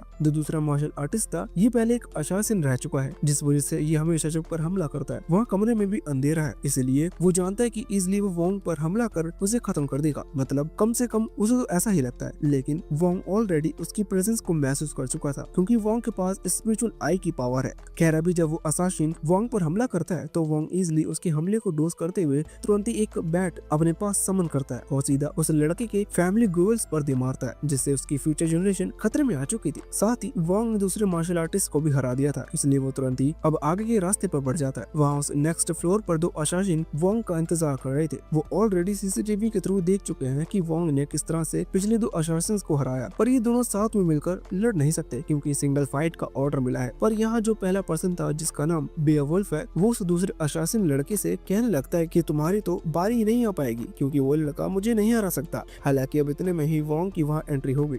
वोंग जैसे ही वहाँ आया, बेवुल्फ उसकी तारीफ करते हुए कहने लगता है कि सच में मानना पड़ेगा, मुझे यकीन नहीं होता कि तुम जैसे कमजोर लड़का 2 फ्लोर ऑलरेडी पार कर चुका है। हालांकि बेवुल्फ जब अपनी पूरी बात कर रहा था, तभी वोंग ने वही बैट जिससे उसने सेकंड अशासन को हराया, उसकी मदद से वो बेवुल्फ पर हमला कर देता है। लेकिन बेवुल्फ को उस हमले से बिल्कुल भी फर्क नहीं पड़ता। इससे वोंग समझ चुका था कि ये लड़ाई इतनी आसान नहीं होगी। पर इतने में सिस्टम इन्फॉर्म करता है कि उसके जो एडवांस स्टोन्स हैं जो जल्दी तैयार हो जाएंगे, बस कुछ ही मिनट्स की देरी है। इसलिए वोंग को बस किसी तरह से कुछ मिनट सर्वाइव करना है। ये चीज सुनकर वोंग खुश था, लेकिन अगले ही पल उसकी खुशी गम में बदल गई क्योंकि बेवुल्फ के सामने कुछ मिनट सर्वाइव करना कोई छोटी मोटी बात नहीं है। उसकी स्ट्रेंथ सच में बहुत ज्यादा है। अभी बेवुल्फ वोंग का पैर पकड़ते हुए उसे जमीन पर दे मारता है, साथ ही वोंग का एक हाथ तोड़कर उसे दूर फेंक देता है। वोंग लगभग हार चुका था, लेकिन लकीली वो कुछ मिनट पूरे हो चुके थे, जिस वजह से सिस्टम ने खुद ब खुद उन स्टोन्स की पावर को अब्सॉर्ब कर वोंग की स्ट्रेंथ को इंक्रीज कर दिया। अभी वोंग की चोटी भी पूरी तरह से हील हो चुकी थी, साथ ही वो फिर से वेयरवुल्फ के सामने खड़ा हो चुका था। यहाँ वेयरवुल्फ जब फिर से वोंग पर हमला करने के लिए आगे बढ़ता है तो वोंग फुल स्पीड के साथ उसे एक पंच मारता है। इस पंच के चलते वेयरवुल्फ को बहुत ही ज्यादा स्पीड के साथ वहाँ से दूर फेंकाया था। वो खुद से अभी अपनी स्ट्रेंथ पर क्वेश्चन करने लगा था कि आखिर उसकी इतने साल की मेहनत का क्या फायदा जब इतने मामूली लड़के से उसे इतनी इजीली सरपास कर गया। खैर वही मामूली सा लड़का अचानक से आगे आकर उसके चेहरे पर एक बहुत ही तेज पंच मारकर फिर से उसे दूर फेंक देता है, जिससे बेवुल्फ लगभग हार चुका था। वहीं दूसरी तरफ लुओ जो कि अभी इस मैच को देख रहा था, वो बहुत ही ज्यादा हैरान था। उसे गुस्सा भी उतना ही ज्यादा आ रहा था क्योंकि उन्हीं मार्शल आर्टिस्ट पर उसने बहुत ज्यादा पैसा खर्च किया है। वो सोच रहा था कि उसने इतने ज्यादा पैसे लगाए फिर भी इन मार्शल आर्टिस्ट को एक ऐसा लड़का हरा रहा है जिसके बारे में उसने आज तक कभी सुना तक नहीं था। हालांकि तभी उसका बटलर कहने लगता है कि आपको चिंता करने की जरूरत नहीं क्योंकि नेक्स्ट फ्लोर को वो पार नहीं कर पाएगा। वहाँ 2 लोग उसका इंतजार कर रहे हैं जो कि सच में पावरफुल है। उन्हें सच में प्रोफेशनल कहा जाता है। अक्सर क्यू नाम की उस लड़की को जो कि अपनी स्ट्रेंथ को सब कंप्रेस करने के लिए एक खास तालिस्मान लगा कर आई है। खैर अभी सीन यहाँ से स्टोन और क्यू पर आता है जो कि नेक्स्ट फ्लोर पर थे। वो अभी वोंग का इंतजार कर रहे थे। वहीं दूसरी तरफ वोंग जो कि अभी सीढ़ियाँ चढ़ रहा है, वहाँ सिस्टम उसे बता रहा था कि तुम्हें थोड़ा शांत होना होगा, तुम बहुत ज्यादा चिंता कर रहे हो। अभी वोंग को चिंता इस बात की थी कि नेक्स्ट फ्लोर से आखिर इतनी पावरफुल एनर्जी महसूस क्यों हो रही है। खैर कारण जो भी हो, अब जब वोंग वहाँ उस फ्लोर पर पहुंचता है तो उसके सामने स्टोन और क्यू को देखा। क्यू वैसे तो एक लड़की है और उसकी हाइट भी ज्यादा बड़ी नहीं है, मतलब वो नहीं लगती कि ज्यादा एज की होगी, पर फिर भी सब कह रहे थे कि वो स्ट्रॉन्ग है, तो हम भी मान लेते हैं कि जरूर वो स्ट्रॉन्ग होगी। अभी के लिए वोंग को देखकर उसने तुरंत ही एक मशीन वोंग की बॉडी से टच कर दी। अभी वो वोंग का पावर लेवल चेक करने की कोशिश कर रही थी। इस चीज से स्टोन और क्यू को पता चलता है कि वोंग कोई कल्टीवेटर नहीं है, मतलब वो एनर्जी एब्जॉर्ब नहीं करता। लेकिन पिछली फाइट को मद्देनजर रखते हुए वो ये चीज समझ चुके हैं कि वोंग एक स्ट्रेंथ कल्टीवेटर है, मतलब वो अपनी स्ट्रेंथ को फिजिकल स्ट्रेंथ से इंक्रीज कर सकता है। खैर ये चीज वो जानते हैं कि वोंग अच्छा पावरफुल है, इसलिए लड़ने में मजा आएगा। खासकर यह अभी क्यू बहुत खुश थी। खैर अभी जो बात कर रहे हैं वोंग को उनमें से कुछ भी समझ नहीं आ रही थी, इसी वजह से वो अपना सर खुजाने लगता है। पर तभी क्यू आगे आकर वोंग से माफी मांगती है और कहती है कि मुझे माफ करना, मुझे सबसे पहले खुद को इंट्रोड्यूस करना चाहिए था। इतना कहकर वो हाथ आगे करती है। वोंग ने भी अपना हाथ आगे बढ़ा दिया, लेकिन शायद उसे ऐसा नहीं करना चाहिए था क्योंकि क्यू बस उसका हाथ पकड़ना चाहती थी जिससे कि वो वोंग को वहां से दूर हटा सके। जैसे उसने हाथ पकड़ा तभी दूसरे हाथ से उसने वोंग को पंच मार दिया। यहाँ वोंग खुद को एक फेमिनिस्ट मानते हुए इक्वालिटी को याद कर तुरंत ही क्यू को भी एक पंच मार देता है। हालांकि क्यू इस पंच को बहुत ही ज्यादा एंजॉय कर रही थी, जो देखकर वोंग हैरान था। साथ ही उसे क्यू से बहुत ज्यादा अजीब सी वाइब आ रही थी, इसलिए वो तुरंत ही अपना हाथ छोड़कर पीछे हट गया। वैसे क्यू के रिएक्शन देखकर वोंग सोच रहा था कि मुझे नहीं लगता कि ये लड़की मुझसे इस तरह की फाइट करना चाहती है, शायद इसे कुछ और चाहिए। पर इतने में है कि वो हमला करने लगी। यहाँ उसने वोंग पर अटैक कर उसे पीछे गिरा दिया था और फिर वोंग की तरफ बढ़ने लगी थी। उसके चलने का स्टाइल और वोंग को देखने का तरीका बहुत ज्यादा अजीब था। पर वहाँ दूसरी तरफ उसका वो साथी स्टोन वोंग को वार्निंग दे रहा था कि अगर वोंग चाहे तो अपनी लास्ट विश बता सकता है, क्योंकि अब वो जिंदा नहीं बचने वाला। पर वोंग यहाँ कुछ भी बोल पाता इससे पहले ही क्यू ने उसे जोरदार किक करते हुए एक पिलर से दे मारा, जहाँ अभी उसको देखने का तरीका सेम था। वोंग समझ चुका था कि क्यू चाहती है कि वोंग भी अपनी पूरी पावर के साथ उससे फाइट करे, इसलिए अब वोंग भी तुरंत खड़ा हो जाता है और क्यू पर हमला करना शुरू कर देता है। अभी जब वोंग क्यू को हिट कर रहा था तब क्यू को इस चीज में मजा आने लगा था। वो हंस रही थी और स्माइल कर रही थी। खैर जब वोंग रुकता है तो क्यू फिर से उस पर अटैक करती है उसे मोटिवेट करने के लिए, जिससे वोंग फिर से हमला करे। अभी चीज देखकर वोंग फिर से हमला करने लग जाता है, जिसमें क्यू को और ज्यादा मजा आने लगा था। वहाँ स्टोन भी चीज देखकर हैरान था क्योंकि क्यू वैसे तो बहुत ज्यादा अजीब बिहेव करती है, पर आज वो कुछ ज्यादा ही अजीब बिहेव कर रही है। हालांकि शायद अब क्यू पूरी तरह से सेटिस्फाई हो चुकी है, इसी वजह से वो फाइनली अपनी पावर अनलिश करने का फैसला करती है। पर स्टोन तुरंत ही उसे रोक देता है और कहता है कि अपनी पूरी पावर यहाँ रिलीज करना सही नहीं होगा, ये जगह डिस्ट्रॉय हो जाएगी। पर क्यू कहता है कि नहीं, मुझे इस लड़के की पावर को एब्जॉर्ब करना है, तब मैं और स्ट्रॉन्ग हो पाऊंगी, इसलिए अगर इसके लिए मुझे अपनी पावर अनलिश करनी पड़े तो मुझे कोई प्रॉब्लम नहीं। खैर अभी के लिए वो अपने नाखून बड़ी करती है और तुरंत वोंग के हाथ पर स्लैश लगा देती है, जिससे वोंग के हाथ से खून निकलने लगा था। वोंग अभी यहाँ क्यू को नोटिस भी नहीं कर पाया था, पर वो ये चीज जरूर समझ गया था कि कोई उसका ब्लड पीना चाहती है। इसी वजह से वोंग ने अपनी इन्वेंटरी से एक बड़ी सी रोड निकाली, जिससे अभी वो क्यू को दूर करने की कोशिश कर रहा था। खैर क्यू की स्ट्रेंथ और स्पीड थोड़ी सी ज्यादा थी, इसी वजह से वो अचानक से पीछे जाकर वोंग के कंधे पर बाइट करती है और एक बार में जितना ब्लड हो सकता था उतना ब्लड पीकर पीछे हट जाती है। वोंग भी अभी यहाँ थोड़ा पीछे आ गया था। वहीं क्यू जो कि अभी वोंग का ब्लड टेस्ट की उसे मजा आ गया। वो कहती है कि तुम्हारा ब्लड तो सबसे ज्यादा प्योर है। अचानक ही यहाँ क्यू का लेवल इंक्रीज हो चुका था। ये चीज देखकर स्टोन भी हैरान थी, क्योंकि इस चीज का मतलब है वोंग का ब्लड सच में बहुत ज्यादा प्योर है, क्योंकि एक ही बार में उसके ब्लड को पीने से क्यू ने अपना लेवल अप कर लिया। खैर लेवल अप करना अभी की सिचुएशन के लिए बहुत ज्यादा खराब था, क्योंकि इस चीज से क्यू अपनी पावर पर कंट्रोल खो चुकी है। पहले उसे अपनी पावर को कंट्रोल करने में थोड़ी प्रॉब्लम होती, और अब जब उसकी पावर बढ़ चुकी है तो सिचुएशन और ज्यादा बिगड़ सकती है। यही चीज देखते हैं स्टोन ने यहाँ तुरंत ही एक नीडल क्यू के कंधे पर हिट की, जिसने क्यू की पावर को सील कर दिया। ऐसा करके वो अभी क्यू को अपनी जगह पर रोक रहा था, लेकिन इस चीज में उसे भी थोड़ी सी मदद करनी होगी, क्योंकि इस चीज के लिए उसे क्यू की बॉडी के कुछ एक्यूप्रेशर पॉइंट्स पर टच करना होगा, जिसमें थोड़ा समय लगेगा। पर वहीं दूसरी तरफ वोंग इस चीज का फायदा उठाकर वहीं आसपास पड़ी कोई चीज देखने लगा था, जिससे वो स्टोन पर अटैक कर सके, क्योंकि उसे आगे बढ़ना है। पर स्टोन ने भी ये चीज नोटिस कर ली थी और तुरंत ही विंड अटैक से वोंग को पीछे हटा दिया और फिर खुद भी आगे आकर खड़ा हो गया। अभी वो फिर से एक विंड अटैक कर रहा था, लेकिन सिस्टम ने तुरंत ही वोंग को नोटिफिकेशन भेजी और वोंग ने उस अटैक को डोज कर लिया। अभी ये चीज क्लियर थी कि स्टोन इजिली वोंग को हरा सकता है, क्योंकि उसकी पावर वोंग से बहुत ज्यादा है। पर अचानक ही उसने नोटिस किया कि क्यू की हालत फिर से खराब हो गई और वो फिर से आउट ऑफ कंट्रोल जाने लगी। इसी वजह से उसे क्यू की मदद करने के लिए जाना पड़ा। वो समझ चुका था कि वो वोंग से नहीं लड़ सकता, इसी वजह से वो कहता है कि जाओ तुम जाकर अपने दोस्त को बचाओ। पर वोंग उसे यहाँ छोड़कर नहीं जा सकता, क्योंकि ऐसा भी हो सकता है कि अचानक से स्टोन पीठ पीछे आकर उस पर हमला कर दे, फिर तो वोंग कुछ भी नहीं कर पाएगा। वैसे भी अभी वोंग उससे नहीं लड़ सकता, लेकिन फिर भी स्टोन भी अभी वोंग से फाइट नहीं कर सकता, क्योंकि कोई प्रॉब्लम है और वोंग बस इसी सिचुएशन का फायदा उठाना चाहता था। अभी स्टोन वैसे तो गिव अप नहीं कर सकता, क्योंकि वो एक मिलियन नाम की किसी ऑर्गेनाइजेशन का मेंबर है जो कि गिव अप करना अलाउ नहीं करती, मतलब बहुत ही ज्यादा हुनर की बात होती। पर फिर भी वोंग उसके पीछे खड़ा हो चुका था कि जब तक वो हार नहीं मानेगा और प्रॉमिस नहीं करेगा तब तक वोंग वहाँ से नहीं जाएगा, जिस वजह से स्टोन को हार माननी पड़ी। उसने तुरंत एक सिक्का निकाला और बताया कि ये उसकी ऑर्गेनाइजेशन का कॉइन है, जिसे वो लोग बहुत ही हुनर के साथ संभाल कर रखते हैं। वो तुरंत ही उस सिक्के को नीचे रखकर उस पर अपने ब्लड की एक ड्रॉप डालते हुए ये प्रॉमिस करता है कि वो वोंग पर हमला नहीं करेगा, और इस प्रॉमिस को तोड़ने का मतलब है उसकी मौत। इस वजह से ये चीज पक्की थी कि स्टोन रास्ते से हट चुका है।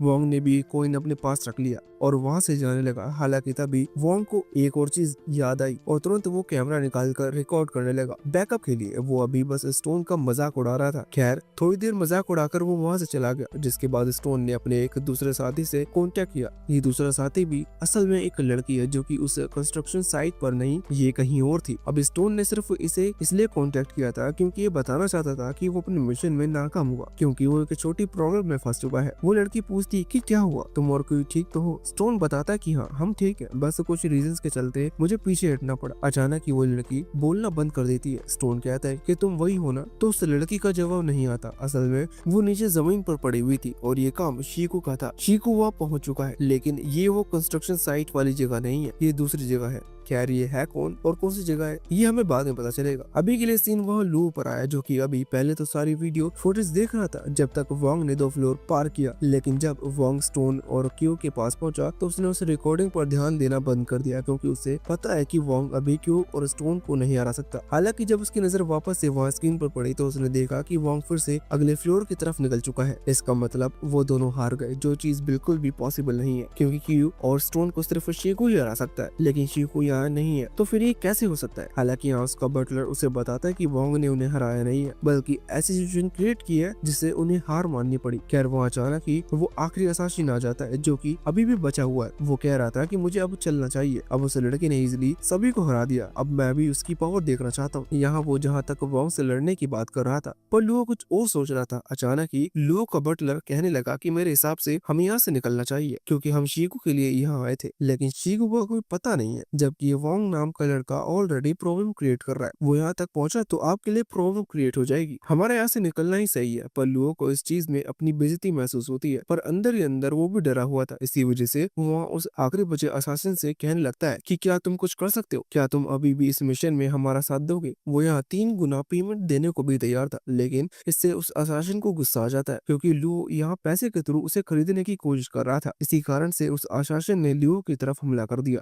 जिस अटैक से उस बटलर ने लुओ को बचा लिया था, लेकिन वो अटैक सिर्फ एक वार्निंग अटैक था। इसी वजह से वो बटलर उसे रोक पाया। वो यहाँ लुओ को समझाता है कि अगली बार से इस असासिन को गुस्सा मत दिलाना। वैसे भी वोंग अगले फ्लोर पर आकर वहाँ का दरवाजा तोड़कर अंदर घुसता है। इस बीच सिस्टम ने उसे बता दिया था कि जब वो लोग यहाँ आए थे तो उसने टोटल 7 पावरफुल लोगों की एनर्जी को महसूस किया था, जिसमें से 5 से वैंग लड़ चुका है। इसका मतलब यही है कि आगे वाले फ्लोर पर उसने भी उनसे भी ज्यादा ताकतवर कोई गार्ड करने के लिए खड़ा होगा। हालांकि उस जगह पर आकर वोंग को सामने कोई भी नहीं दिखता। वोंग को लगता है कि शायद वो यहाँ से ऑलरेडी चला गया, लेकिन अचानक ही वोंग को किसी की आवाज सुनाई देती है और वो तुरंत ही पीछे पलटता है। यहाँ भी ऊपर की साइड एक लड़का बैठा हुआ था, इसका नाम शैंग है और ये इस फ्लोर का गार्ड है। अभी शैंग और साथ ही उसके कंधे का पपेट बहुत ही ज्यादा कॉन्फिडेंट लग रहे थे। इसी वजह से वैंग तुरंत ही अपने सिस्टम से पूछता है कि शैंग का पावर लेवल क्या है। सिस्टम थोड़ी देर में बताता है कि शैंग का पावर लेवल 7 है, मतलब वैंग इजिली उससे लड़ सकता है। लेकिन वैंग को अभी भी इस चीज का यकीन नहीं हो रहा था, क्योंकि शैंग कुछ ज्यादा ही कॉन्फिडेंट लग रहा है। हालांकि सिस्टम फिर से थोड़ी छानबीन करके बताता है कि शैंग का पावर लेवल भले ही 7 हो, लेकिन उसके कंधे पर जो पपेट बैठा है उसका पावर लेवल अभी बहुत ज्यादा है। वो बताता है कि वैंग ने जो अभी अभी एक एडवांस स्टोन यूज किया अपनी एनर्जी को बढ़ाने के लिए, सेम उसी तरह की पावर वहाँ उस पपेट के पास है। साथ ही शैंग भी कहता है कि वो सच में एक नॉर्मल ह्यूमन है, लेकिन नॉर्मल ह्यूमन तालिस्मान से अपनी पावर इंक्रीज कर सकते हैं। अभी शैंग ने अपने पैर पर एक तालिस्मान लगा रखा था, जिससे उसकी मसल स्ट्रेंथ और स्पीड बहुत ही ज्यादा बढ़ चुकी थी। वो तुरंत ही अपनी पूरी बात कर वैंग के चेहरे पर हमला करता है और किक मारकर सीधा वैंग को दीवार से दे मारता है, जिससे दीवार टूट चुकी थी। वैंग को भी समझ में नहीं आ रहा था कि उसके साथ ये हुआ क्या। वहाँ दूसरी तरफ शैंग ने जब ये बात कही थी कि वो एक नॉर्मल ह्यूमन है, तो उसकी बात तो पूरी तरह से सही थी, बस उसने अपने बारे में एक खासियत नहीं बताई कि वो अमीर है, जिस वजह से वो वोंग से इस तरह के कई सारे तालिस्मान खरीद चुका है। उसके पास भी अभी इसी तरह की कई और तालिस्मान है, जिनसे वो अपनी पावर को कई गुना बढ़ा सकता है। खैर तभी वैंग उसकी तरफ कुछ बोतल्स फेंकता है और कहता है कि मैं भी देखता हूँ कि उन मॉन्क्स ने तुम्हें क्या सिखाया है। यहाँ शैंग ने उन कांच की बोतल्स को इजिली तोड़ दिया था। तभी वैंग शैंग पर हमला करने लग जाता है, लेकिन शैंग वैंग के हमले को रोककर उससे जोरदार लात मारते हुए फिर से पीछे फेंक देता है। शैंग की स्ट्रेंथ बहुत ज्यादा थी, इसी वजह से वैंग के अटैक काम नहीं कर रहे थे। हालांकि वैंग इस फाइट को ईमानदारी से लड़ने के लिए नहीं आया, उसे वैसे भी किसी को बचाना है और उसे जल्दी भी है। इसी वजह से वैंग ने वही जोर से लात मारते हुए धूल शैंग की आंखों में उड़ा दी और शैंग जब धूल हटाने लगा तो वैंग ने हमला करना शुरू कर दिया। अभी शैंग अपनी आंखें नहीं खोल पा रहा था, इसी वजह से वैंग के अटैक्स रोकने में थोड़ी प्रॉब्लम हो रही थी, लेकिन फिर भी तारीफ की बात है कि उसने वैंग के लगभग सभी अटैक को डोज कर लिया। साथ ही कुछ अटैक्स वो टैकल भी करते जा रहा था, वो भी बिना अपनी आंखें खोले। वैंग भले ही इस सीरीज का मेन कैरेक्टर हो, लेकिन फिर भी शैंग फाइट अच्छी तरह से करना जानता है। खैर इस तरह से वो जीत नहीं सकता, इसी वजह से वैंग के हमले को रोकते हुए दूसरे हाथ से एक बहुत ही महंगी आई ड्रॉप निकालता है और उसे अपनी आंखों में डाल लेता है,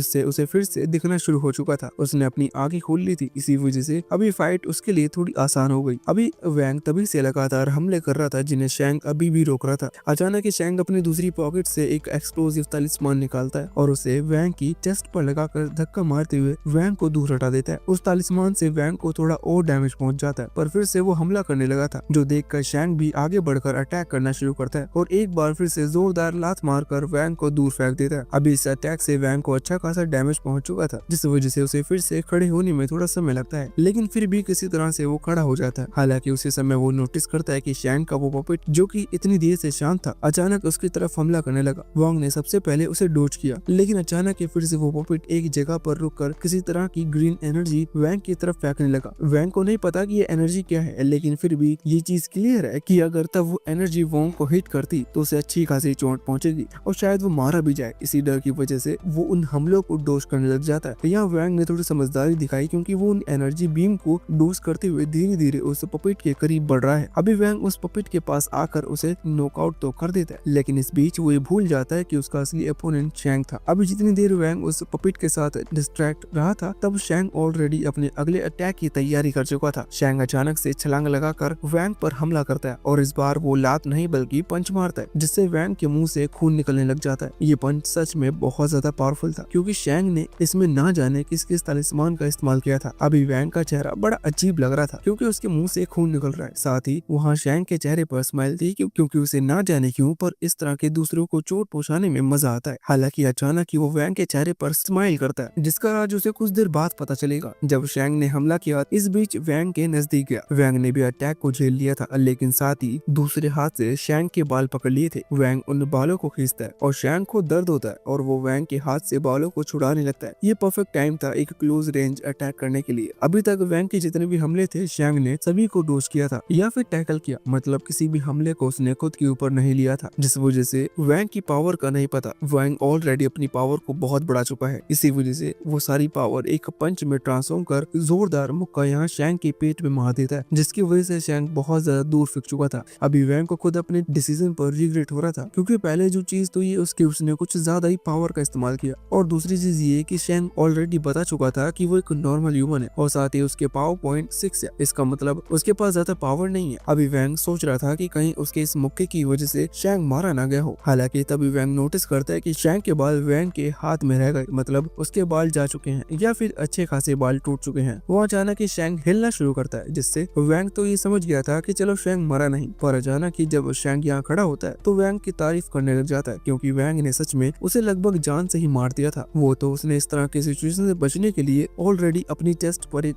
रिवीवेबल तालिस्मान लगा रखा था, जिसके कारण उसकी जान बच गई। खैर, उस तालिस्मान की वजह से वो खुद की जान तो बचा लिया, लेकिन अपनी हेयर लाइन नहीं बचा पाया। अब इसी चीज के चलते उसे बहुत ज्यादा गुस्सा आ रहा था। वो वैंग से कहता है कि भले ही आज मैं अपने सारे तालिस्मान यूज क्यों ना कर लूं, पर तुम्हारी जान लेके रहूंगा। वैसे उसने अपने का खास तालिस्मान का इस्तेमाल किया, जिससे उसकी पावर बढ़ी। साथ ही अचानक उसके बालों का रंग सफेद हो गया। यहाँ सफेद बाल तो हुए थे, पर साथ ही जो बाल वैंग ने उखाड़ लिए थे वो भी ना जाने कैसे रीजनरेट हो गए। अगर ये तालिस्मान कहीं बिकता होता तो सबसे पहले मेरा दोस्त खरीदता। खैर, अभी बाल उगाने के बाद शैंक कई सारे और तालिस्मान एक साथ अपनी बॉडी पर चिपका लेता है और फिर ना जाने कितनी तेज रफ्तार से हमला करना शुरू कर देता है। उसकी स्पीड इतनी ज्यादा तेज थी कि एक पल के लिए उसे देख पाना बहुत मुश्किल था, पर वैंग की स्पीड भी अच्छी खासी तेज है, इसी वजह से वो कम से कम शैंक को देख पा रहा था। अभी कई सारे हमले अपनी बॉडी पर झेल लेने के बाद वैंग भी हमला करना शुरू करता है, लेकिन जैसे उसने हाथ आगे बढ़ाया अटैक करने के लिए, तभी शैंक ने तेज रफ्तार में 5 दूसरे तालिस्मान वैंग के हाथ पर लगा दिए, जिससे वैंग की स्पीड स्लो हो चुकी थी। शायद उन तालिस्मान के चलते वैंग का बॉडी वेट बढ़ चुका है और शैंक तुरंत ही एक और एक्सप्लोसिव तालिस्मान निकालता है और उसे वैंग के चेस्ट पर लगाकर वैंग को धक्का दे देता है। अभी जो धक्का था ये बहुत ही तेजी से लगा था, साथ ही अचानक से वो एक्सप्लोसिव तालिस्मान भी ब्लास्ट कर चुका था, जिस वजह से वैंग कुछ ज्यादा ही पीछे हट गया। यहाँ लगभग वो उस बिल्डिंग के नीचे गिरने वाला था, लेकिन सही समय पर उसने खुद को बचा लिया और आगे की तरफ भागा। अभी वैंग ने खुद को बचाने के लिए अपनी स्पीड बढ़ाई थी, पर इतने में ही वहाँ वो शैंक का पपेट भी फिर से वही ग्रीन एनर्जी से हमला करने लग जाता है। इस कारण से अभी वैंग अपनी स्पीड को कम ना करके वहीं से भागते हुए सीधा फिर से उस पपेट के पास आता है और उसे चेहरे से पकड़ लेता है, जिससे कि वो पपेट हमला करना बंद कर दे। पर फिर से वो भूल चुका था कि उसकी फाइट शैंक से थी। इतने में ही शैंक फिर से अपने अगले अटैक के लिए तैयार था। उसने तुरंत ही अजीब सी रोप का इस्तेमाल करते हुए वैंग को पकड़ा और उसे घुमाना शुरू कर दिया। वैंग अभी उस बिल्डिंग के चारों तरफ घूम रहा था, क्योंकि वो बिल्डिंग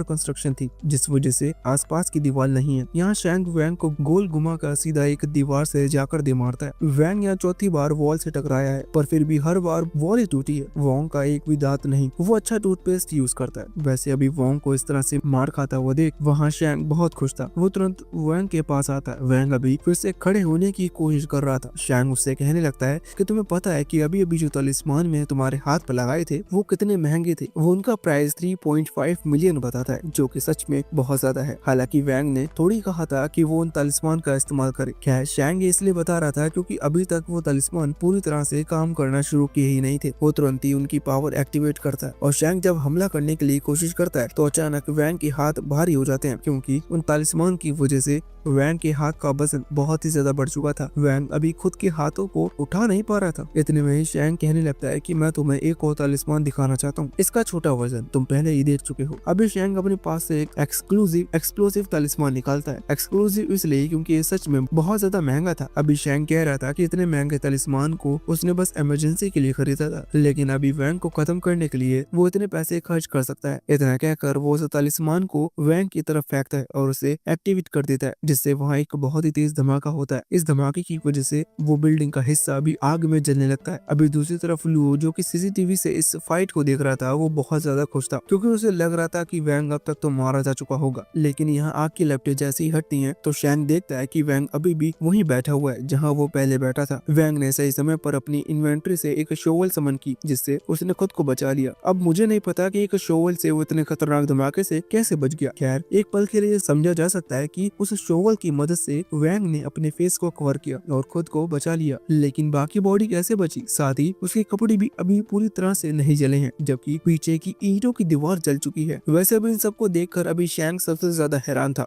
क्योंकि उसका इतना महंगा तलिस्मान वेस्ट चला गया। वैंग को कुछ फर्क नहीं पड़ा। अभी गुस्से में शैंग तुरंत ही अपने उस पपेट को पकड़ता है और सीधा वैंग की तरफ फेंक देता है। यहाँ उसने फेंकते हुए बस उसकी स्पीड को बढ़ाया था, क्योंकि वो पपेट ऑलरेडी एक खतरनाक एनर्जी ब्लास्ट की तैयारी कर चुका है। वो यहाँ वैंग के पास जैसे ही पहुंचता है तो अटैक करने वाला होता है, लेकिन उतने में वैंग ने अपने उसी आधी जलती हुई शोवल की मदद से उस पपेट को साइड हटा दिया। साथ ही शैंग जिस रस्सी की मदद से उस पपेट को कंट्रोल करता है, उस रस्सी को भी वैंग ने पकड़ लिया। वो रस्सी अच्छी खासी मजबूत है, इसी वजह से वो टूट नहीं सकती, मतलब इजिली नहीं टूट सकती। इसका कारण शैंग फिर से वैंग को खींचने की कोशिश कर रहा था, क्योंकि पहले भी शैंग ने इसी रस्सी की मदद से वैंग को गोल गोल घुमाकर दीवार की तरफ फेंका था। पर शैंग भूल गया कि उसने वैंग के हाथ पर वो 5 हैवी वेट तलिस्मान यूज किए हैं, जिस कारण से अब उसका वजन इतना ज्यादा हो गया है कि खुद शैंग भी उसे नहीं खींच सकता। वैंग भी समझ चुका था, इस वजह से वो खुद ही दूसरे हाथ से उस रस्सी को खींचता है, जिससे इजिली उसने शैंग को अपनी तरफ खींच लिया था। यहाँ वो शैंग को बॉल की तरह यूज कर खेल रहा था। आखिर में वैंग फिर से अपने पंच में पूरी पावर यूज करता है और शैंग को जोरदार मुक्का मारता है। ये पंच इतना ज्यादा खतरनाक था कि शैंग की पूरी हवा निकल चुकी थी। इसका मतलब फाइनली अब वो हार चुका है। वैंग भी अभी इस चीज से थोड़ा रिलैक्स महसूस करता है, क्योंकि कम से कम शैंग को हराने में उसकी जान नहीं गई। वैसे वहाँ दूसरी तरफ अभी शैंग को हारते हुए देख लुओ हैरान था। तभी उसका बटलर वहाँ आता है और उसे समझाने लगता है कि लुओ को यहाँ से निकलना चाहिए, क्योंकि वैंग शैंग को भी हरा चुका है। अब अगर ऐसे में शीकू यहाँ आता है तो उसका दूसरा कोई ओपोनेंट नहीं रहेगा और वो इजिली लुओ से लड़ पाएगा, मतलब लुओ यहाँ मारा जा सकता है। इसी चीज की उस बटलर को चिंता हो रही है, इसी वजह से वो वही सुझाव दे रहा था, पर लुओ उसकी बात नहीं सुनता। लुओ कहता है कि मैं जानता हूँ तुम्हें मेरी चिंता हो रही है, लेकिन मैं यहाँ से नहीं रह सकता। पिछली बार लड़ाई में मैं अपनी उंगलियां खो चुका हूँ। ये सिर्फ उंगलियों को नहीं थी, ये मेरी इज्जत की थी। इसी वजह से अब मैं कोई लोगों को मुंह दिखाने के लायक नहीं रहा। मेरा शीकू जैसे आदमी से हारना ये इन फैमिली की बदनामी जैसा है, इसी वजह से मैं यहाँ से नहीं जाऊंगा। वैसे वहाँ दूसरी तरफ वैंग अभी जब आगे बढ़ रहा था तो वो नोटिस करता है कि उसकी बहुत ज्यादा एनर्जी यूज हो चुकी है। इसका मतलब उसे आगे लड़ने में प्रॉब्लम होगी। लेकिन इतने में ही उसे एक आवाज सुनाई देती है। वो जैसे ही पलटता है तो देखता है कि शैंग का वो पपेट जो कि वहीं जमीन पर पड़ा हुआ था वो अजीब बिहेव कर रहा है। ये चीज हमें ऑलरेडी बताई थी कि उस पपेट के अंदर एक स्टोन है जो कि एक पावर स्टोन है, जैसा पावर स्टोन वैंग ने यूज किया था अपनी पावर को बढ़ाने में। वही सेम स्टोन अभी उन पपेट को पावर दे रहा था, लेकिन जब पपेट हार चुका है तो वो स्टोन इजिली ब्लास्ट कर सकता है और उसका पूरा कंट्रोल शैंग के पास है। इसी वजह से इस चीज को अपना आखिरी मौका समझते हुए शैंग तुरंत उस बिल्डिंग से नीचे कूद गया और अपने चेस्ट पर एक ग्रेविटी तलिस्मान लगा लिया, इससे वो जमीन पर नहीं गिरेगा। या ऐसा करने के बाद उसने तुरंत उस तलिस्मान एक्टिवेट कर दिया था जिससे कि धमाका हो और वैंग मारा जाए, पर शॉकिंगली कोई धमाका नहीं हुआ। शैंग देखकर बहुत ज्यादा हैरान था, उसे समझ में नहीं आ रहा था, पर अभी वो ऊपर की तरफ देखता है कि वैंग वहाँ बिल्डिंग से छलांग लगा रहा है। वैंग शैंग को जिंदा नहीं जाने देगा, इसी वजह से उसने छलांग लगाई और यहाँ वैंग को नीचे की तरफ आता हुआ देख शैंग तुरंत ही ऊपर से नीचे गिरने वाले पत्थरों को ग्रेविटी तलिस्मान लगा देता है, जिससे वो भी फ्लोट करने लगे थे। शैंग उनका इस्तेमाल कर रहा था प्लेटफॉर्म की तरह खड़े होने के लिए। इसी बीच वो वैंग से लड़ना शुरू करता है। शैंग के पास ज्यादा पावर नहीं बची है, इसीलिए वो जानता है कि उसे बस अपने तलिस्मान से ही वैंग को हराना होगा। इसीलिए इस बीच वो कई सारे एक्सप्लोसिव तलिस्मान वैंग का इस्तेमाल करता है, जिनसे वैंग ने खुद को बचा लिया था। यहाँ शैंग उन पत्थरों पर भी तलिस्मान लगा रहा था जो कि ऊपर से गिर रहे हैं, साथ ही उन्हें वैंग की तरफ फेंक कर एज ए बॉम्ब इस्तेमाल कर रहा था, पर वैंग इजिली उनसे बच भी जाता है और साथ ही एक एक्सप्लोसिव तलिस्मान लगे हुए स्टोन पर खड़ा होता है, जिससे धमाके के बाद वैंग की स्पीड बढ़ चुकी थी और वो सीधा ऊपर की तरफ फिक गया था। अभी उसका इस्तेमाल कर वैंग सीधा यहाँ शैंग के नजदीक आ गया, जो कि ऑलरेडी हवा में था। वैंग उस पर हमला करता है और सीधा जमीन पर लेकर गिरा देता है। यहाँ शैंग ने ऑलरेडी कई सारे एक्सप्लोसिव तलिस्मान इस्तेमाल किए थे, इसलिए वैंग लगभग मारे जाने वाला था, लेकिन मेमोरी में उसे चिन याओ दिखाई देती है, जिसे बचाने के लिए यहाँ वो आया है। इसी कारण से उसे फिर से होश आ गया। अभी उस धमाके के बाद शैंग जमीन पर था। वैंग को लगा कि वो मारा जा चुका होगा। वैंग भी अपने क्यूब में ट्रांसफॉर्म हो चुका था। वैंग को लग रहा था कि शायद वो भी मारा गया, लेकिन सिस्टम की पावर ने उसे बचा लिया था। यहाँ जब वैंग वापस क्यूब से निकला तो उसने देखा कि शैंग वहाँ जमीन पर है ही नहीं। उसका सिस्टम उसे बताता है कि शैंग ने किसी टेलीपोर्टेशन तलिस्मान का इस्तेमाल किया होगा खुद को बचाने के लिए। वैंग को सुनकर बहुत गुस्सा आता है, क्योंकि इतनी देर लड़ने के बाद भी शैंग अभी भी जिंदा है, लेकिन फिर भी शैंग वैंग के यहाँ आने का कारण नहीं था। कारण शिन याओ है, जिसे वैंग को बचाना है। अभी यही सोचकर वैंग तुरंत ही वहाँ से निकल पड़ा, किसी तरह से चलते फिरते। वैंग फिर से टॉप फ्लोर पर पहुंचता है। ये जिस फ्लोर पर वैंग ने शैंग से फाइट की थी, उस फ्लोर को पार करके अगले फ्लोर पर वैंग को हुआंग मिला, जिसके कारण ये सब शुरू हुआ। वैंग को अभी उस पर गुस्सा आ रहा था, लेकिन यहाँ हुआंग से लड़ने का समय नहीं है। फिर भी वैंग उसे कॉलर से पकड़कर याओ का पता पूछता है। हुआंग एक कमरे की तरफ पॉइंट करता है और वैंग तुरंत उस कमरे में भागता है। अभी यहाँ उस कमरे के बाहर आने के बाद वैंग देखता है कि वो दरवाजा लॉक है। यहाँ वैंग दरवाजा खोलने की कोशिश कर रहा था और वो अंदर से याओ, जो कि वैंग को आता हुआ देख चुकी है, वो उसे ऐसा करने से मना कर रही थी। हालांकि वैंग ने ये चीज नोटिस नहीं की थी, इसी वजह से वैंग दरवाजा खोलता है और अंदर आता है। यहाँ रस्सियों से याओ बंधी हुई थी और उसके मुंह पर भी टेप लगा हुआ था। वैंग रस्सी खोलता है और फिर आखिर में वो टेप हटाता है। ये सब हो जाने के बाद याओ बताती है कि उसके चेयर के नीचे बॉम्ब लगा हुआ है, अगर वो चेयर से उठती है तो बॉम्ब फट जाएगा। हालांकि वैंग अभी कई बार फट चुका है, मतलब अब और वो कितना ही फटेगा। इसी वजह से वैंग ने बिना डरे उस बॉम्ब को निकाल लिया। वैंग ने कुछ और सोच रखा था। उसने सोचा कि वो इस बॉम्ब को इस बिल्डिंग से बाहर टेलीपोर्ट कर देगा, जिससे बॉम्ब के फटने का कोई असर नहीं होगा। पर तभी लुओ वहाँ आया, जिसने दरवाजा लगा दिया और वैंग को बताया कि ये पूरा कमरा शैंग के बने हुए तलिस्मान से कवर है, जिस वजह से कोई भी यहाँ से बाहर टेलीपोर्ट नहीं हो सकता। यहाँ वो शैंग के बनाए हुए तलिस्मान की बात नहीं कर रहा था, बल्कि शैंग के खरीदे हुए तलिस्मान की बात कर रहा था। खैर, अब बात जो भी हो, वैंग यहाँ से बाहर नहीं निकल सकता, मतलब वो बॉम्ब फटेगा तो यहाँ अंदर ही फटेगा। ये सोचकर वैंग की फट रही थी, पर तभी उसे एक दूसरा आइडिया आया। वैंग तुरंत ही उस बॉम्ब को अपने ही क्यूब के अंदर टेलीपोर्ट कर लेता है। कम से कम इससे याओ की जान बच जाएगी। वैंग भी सोच रहा था कि क्यूब के अंदर फटे तो फटे, उससे उसका क्या, कम से कम उसकी गर्लफ्रेंड तो बच जाएगी। अभी याओ भी वैंग को वहाँ देखकर बहुत ज्यादा खुश थी। पहले उसे बॉम्ब का डर था, लेकिन अब बॉम्ब का डर नहीं है, इसलिए वो वैंग को तुरंत ही हक कर शुक्रिया कहने लगती है। वैंग की भी हालत अभी खराब थी। अचानक ही वो बॉम्ब उसके क्यूब के अंदर फटता है और वैंग के मुंह से खून निकलता है और वो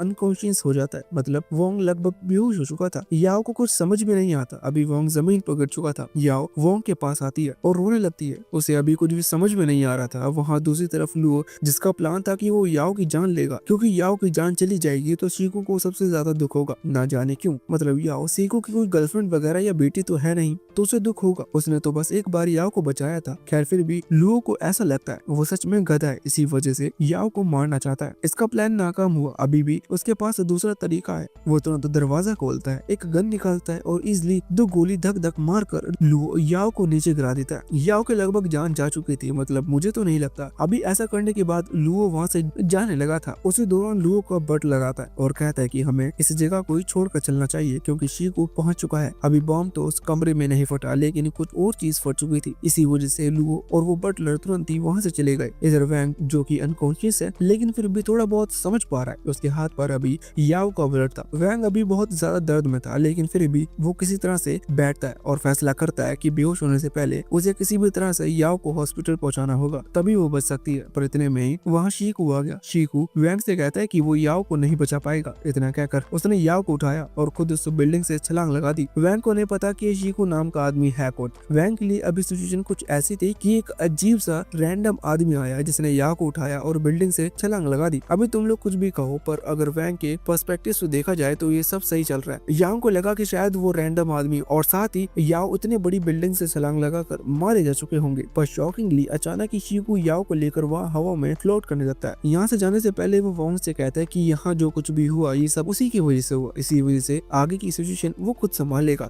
इस तरह कहकर वो याओ को लेकर टेलीपोर्ट हो गया। अभी कम से कम वो वॉन्ग को एक बैंडेज देकर जा सकता था। वैंग को इतनी ज्यादा चोट लगी हुई है। वैसे इसके बाद अब कहानी कुछ समय आगे शिफ्ट होती है। शिन याओ के पेरेंट्स को दिखाया जाता है जो कि अभी कुछ ज्यादा ही दुखी हैं। उन्हें यही पता है कि उनकी बेटी किडनैप हो चुकी है, जिसकी शायद अब तक जान भी चली गई होगी। वहीं दूसरी तरफ वैंग, जिससे सब पता है, वो अभी बहुत ज्यादा दुखी है क्योंकि वो कुछ कर नहीं पा रहा। उसे नहीं पता कि शीकू के साथ कैसे कांटेक्ट करना है। वैंग ने अभी अपनी चोटों को तो हील कर ली थी, लेकिन फिर भी अभी उसका पावर लेवल उतना ही है जितना पहले था। उसे अपनी पावर को बढ़ाना है और साथ ही शीकू का पता लगाना है। अभी वो उदास होकर यही कह रहा था कि आखिर उसे मैं कहाँ ढूंढूं। इतने में ही वो एक गाड़ी आकर रुकती है। उस गाड़ी से एक लेडी निकलती है और वैंग से कहती है कि वो उससे कुछ बात करना चाहती है। वैंग बात करने के मूड में नहीं था, इसी वजह से वैंग ने तुरंत ही मना कर दी, पर वो लेडी कहने लगती है कि मुझे पता है कि शीकू कहाँ है। वैंग ये सुनकर हैरान था। वो तुरंत कहता है कि मुझे उसका पता बताओ, जिस पर वो लेडी कहती है कि पहले मुझे तुमसे कुछ बात करनी है। इसके लिए वो वैंग को एक रेस्टोरेंट में लेके जाती है जहाँ अभी वो दोनों आमने सामने बैठे हुए थे। अभी वैंग जब शीकू की लोकेशन के बारे में पूछता है तो यहाँ लोकेशन ना बताते हुए वो लेडी ही वैंग से सवाल करने लगती है कि क्या तुम जानते हो कि कितनी खतरनाक लड़ाई हुई, फिर भी आपस के लोगों को इस बारे में क्यों नहीं पता, या फिर कोई इसके बारे में बात क्यों नहीं करता। जिस पर वैंग कहने लगता है कि शायद वो लोग जो कि वहाँ मौजूद थे वो इस चीज को छुपाने में माहिर होंगे, पर वो लेडी कहती है कि ऐसा नहीं है, ये असल में वो लोग हैं जो कि इस तरह की इन्फॉर्मेशन को दूसरों तक पहुँचाने से रोकते हैं। यहाँ वो खुद की बात कर रही थी, हालांकि यहाँ वो खुद को इंट्रोड्यूस कराते हुए कहती है कि उसने इस सारी इन्फॉर्मेशन को कवर किया है। जिस पर वैंग कहने लगता है कि उसे इस चीज से कोई फर्क नहीं पड़ता, पर वो लेडी कहने लगती है कि उसकी वजह से वैंग जिंदा है, क्योंकि सीक्रेटली ही सही पर वो वैंग को शुरुआत से प्रोटेक्ट कर रही है। वैंग कहने लगता है कमाल की बात है, तुम ही मुझे प्रोटेक्ट कर रही हो और तुम्हें इन तीनों आदमियों को लेकर आई जो कि मुझे कभी भी मार सकते हैं। वहीं पीछे टेबल पर 3 बॉडीगार्ड्स बैठे हुए थे जिनके पास वेपन है। अभी वैंग ने जैसे ये बात कही वो तीनों ही खड़े हो गए क्योंकि उन्हें खतरा महसूस हुआ। साथ ही उस लेडी ने भी अपनी गन निकालना शुरू कर दी थी, पर वैंग कहता है कि तुम लोगों को इतना सीरियस होने की जरूरत नहीं, अगर तुम लोग वेपन निकालते हो फिर तुम मुझसे बात नहीं कर पाओगे, मैं यहाँ से चला जाऊंगा। वैंग को अभी बिल्कुल भी डर नहीं था उनसे लड़ने का, क्योंकि वैंग जानता है कि वैंग उन्हें हरा देगा। अभी वैंग कहता है कि मुझे बस याओ की लोकेशन जाननी है, इसलिए मैं तुम्हारी बात सुनने को तैयार हूँ, और वैसे भी तुमने मुझे यहाँ बात करने के लिए बुलाया था, न कि लड़ने के लिए। हमला करना होता तो तुम वहाँ ब्रिज के पास भी कर सकती थी। वैंग की ये बात बिल्कुल सही थी, इसी वजह से वो लेडी भी अपने बॉडीगार्ड्स को शांत होने का कहती है और वहीं बैठने लगती है। वैंग उसी दौरान उस लेडी की आइडेंटिटी कार्ड को नोटिस करता है जो कि अभी छुप छुप कर वैंग को देख रहा है। वहाँ उस पर फोकस करने के बाद वैंग को पता चलता है कि सामने बैठी लेडी का नाम यूजिन है, जो कि एक स्पेशल फोर्स का मेंबर है। ये स्पेशल फोर्स असल में सुपर नेचुरल ह्यूमन से डील करती है, मतलब संभालती है कि उन लोगों के बारे में नॉर्मल ह्यूमन को पता ना चले, और साथ ही कुछ ऐसे काम जो कि सही नहीं है उन्हें होने से रोकती है। अभी ये चीज भी क्लियर थी कि यूजिन नाम की जो लेडी है ये इस स्पेशल फोर्स में इतनी अच्छी पोजीशन पर होगी तभी इसके पास इतने सारे बॉडीगार्ड्स हैं। वैसे अभी वो अपना आईडी कार्ड छुपाती है और कहती है कि क्या आप मेरी बात पर विश्वास करोगे, जिस पर वैंग कहता है कि वो शुरुआत से उसकी बात पर विश्वास कर रहा है, वो जो चाहे वो बता सकती है, क्योंकि पहले ही वैंग ऐसी कई सारी चीजें देख चुका है जो कि रियल लाइफ में होना पॉसिबल नहीं है। खैर वैंग के मन में अभी एक और सवाल था जो कि वो यूजिन के सामने नहीं रखता। वैंग सोच रहा था कि जिन फाइटर्स से अभी अभी उसकी फाइट हुई क्या उन लोगों के पास भी सिस्टम था, मतलब क्या वो भी अपने सिर में अजीब सी आवाज को बोलता हुआ सुन पाते होंगे। अभी वैंग को इस चीज के बारे में नहीं पता, इसी वजह से वो यूजिन के सामने भी ये बात नहीं रखता, क्योंकि किसी ऐसे पर्सन को अपनी ज्यादा इन्फॉर्मेशन देना जिसे हम जानते नहीं बिल्कुल भी सही चीज नहीं है। वैसे यहाँ वैंग यूजिन से पूछता है कि आखिर उसे वैंग से क्या काम है, जिस पर यूजिन बताते हैं कि उसे अभी अभी बताया कि वो लोग सभी ऐसे लोगों को प्रोटेक्ट करते हैं जिन लोगों के पास सुपर नेचुरल पावर है, वो उन्हें असली दुनिया के सामने आने से रोकते हैं, और साथ ही कई सीक्रेटली भी ऐसे मिशन चलते हैं जिससे ऐसे कुछ लोगों की जान ऑलरेडी बचाई जा चुकी है। इसके बदले स्पेशल फोर्स चाहती है कि सुपर सुपर नेचुरल पावर वाले लोग भी उनकी मदद करें। अभी वैंग ये सुनते ही सारा मामला समझ चुका था। वैंग कहने लगता है कि क्या तुम चाहती हो कि मैं भी एक बॉडीगार्ड की तरह तुम्हारी मदद करूं? ये तो वैसे तो कितने ज्यादा कमजोर है। वैंग की बात बिल्कुल सही थी, क्योंकि इस तरह के बॉडीगार्ड्स उन स्पेशल फोर्स वालों की कैटेगरी वाइज में रखा है। मतलब सच में वो लोग ज्यादा ताकतवर गिनती में नहीं आते। अभी एक बॉडीगार्ड यहाँ यूजिन के कान में कह रहा था कि कैटेगरी वाइज देखें तो वैंग बी रैंक पर है, इसलिए अगर वो हमारी मदद करने के लिए मना भी करता है तो वो भी हम उसे फोर्स नहीं कर पाएंगे। खैर यूजिन को लगता है कि वैंग उसकी मदद के लिए मान जाएगा। वो कहती है कि हमें तुम्हारा ज्यादा समय नहीं चाहिए, हमें सिर्फ 3 मिशन के अंदर तुम्हारी हेल्प चाहिए। इन मिशन के बीच वैंग को यूजिन का गार्ड बनकर जाना होगा और इन मिशन के पूरा होते ही वो लोग वैंग को शिकू की लोकेशन बता देंगे। अभी वैंग ये सुनकर कहता है कि मैं एक मिशन के बदले ये चीज एक्सेप्ट कर सकता था, लेकिन अगर मुझे 3 मिशन पर जाना होगा तो उसके बदले मुझे शिकू के साथ शिनाओ की लोकेशन भी चाहिए, क्योंकि मैं असल में उसे ही ढूंढना चाहता हूँ। अगर तुम इसके लिए हाँ करती हो तो मैं भी इन लोगों की मिशन के लिए हाँ कर दूंगा। जिस पर यूजिन ने हाँ कर दी थी। हालांकि वो वैंग को एक एनवलप देती है और कहती है कि एक कॉन्ट्रैक्ट है, अगर तुम इसके लिए हाँ करते हो तो ही तुम्हें गार्ड बनाया जाएगा। साथ ही वैंग को इसके पहले एक टेस्ट भी देना होगा। अभी वैंग उस एनवलप को खोलते हुए कह रहा था कि शायद तुम्हें ये चीज ना पता हो, पर मैं एक स्कूल स्टूडेंट हूँ, मुझे रोज स्कूल भी जाना होता है। अगर मैं इतने दिन तक गायब रहा तो उससे किसी को भी शक हो सकता है। पर अब जैसे ही वो उस एनवलप को ओपन कर उस कॉन्ट्रैक्ट को निकालता है तो उसे पता चलता है कि ये पूरा मिशन सिर्फ 1 दिन का रहेगा। साथ ही उस कॉन्ट्रैक्ट में ये भी लिखा था कि वैंग जितने टाइम जब गायब रहेगा उस चीज की जिम्मेदारी उन स्पेशल फोर्स वालों की ही होगी। मतलब सारी सिचुएशन को वो लोग देख लेंगे। वैंग ये देखकर हैरान था। हालांकि अब वैंग के लिए कोई प्रॉब्लम नहीं है, इसलिए वो उस कॉन्ट्रैक्ट के लिए हाँ कर सकता है। पर हाँ करने से पहले वो यूजिन से पूछता है कि क्या सच में तुम पर भरोसा कर सकता हूँ? जिस पर यूजिन कहती है कि इतनी चीज काफी नहीं है मुझ पर भरोसा करने के लिए, तुम पहले ही बहुत कुछ देख चुके हो, अब तुम्हें इसलिए मुझ पर भरोसा कर लेना चाहिए। लेकिन यहाँ विन विन सिचुएशन ही है, क्योंकि अगर यूजिन सच ही कह रही है तो उसे लोकेशन का पता चल जाएगा और फिर वो इजिली शिनाओ को ढूंढ लेगा। लेकिन अगर यूजिन झूठ कह रही है तो अभी वो उस आईडी कार्ड को नोटिस कर चुका था जिसमें स्पेशल कार्ड के बारे में लिखा हुआ है। मतलब सच में बैकग्राउंड में कुछ तो गड़बड़ चल रहा है, इसलिए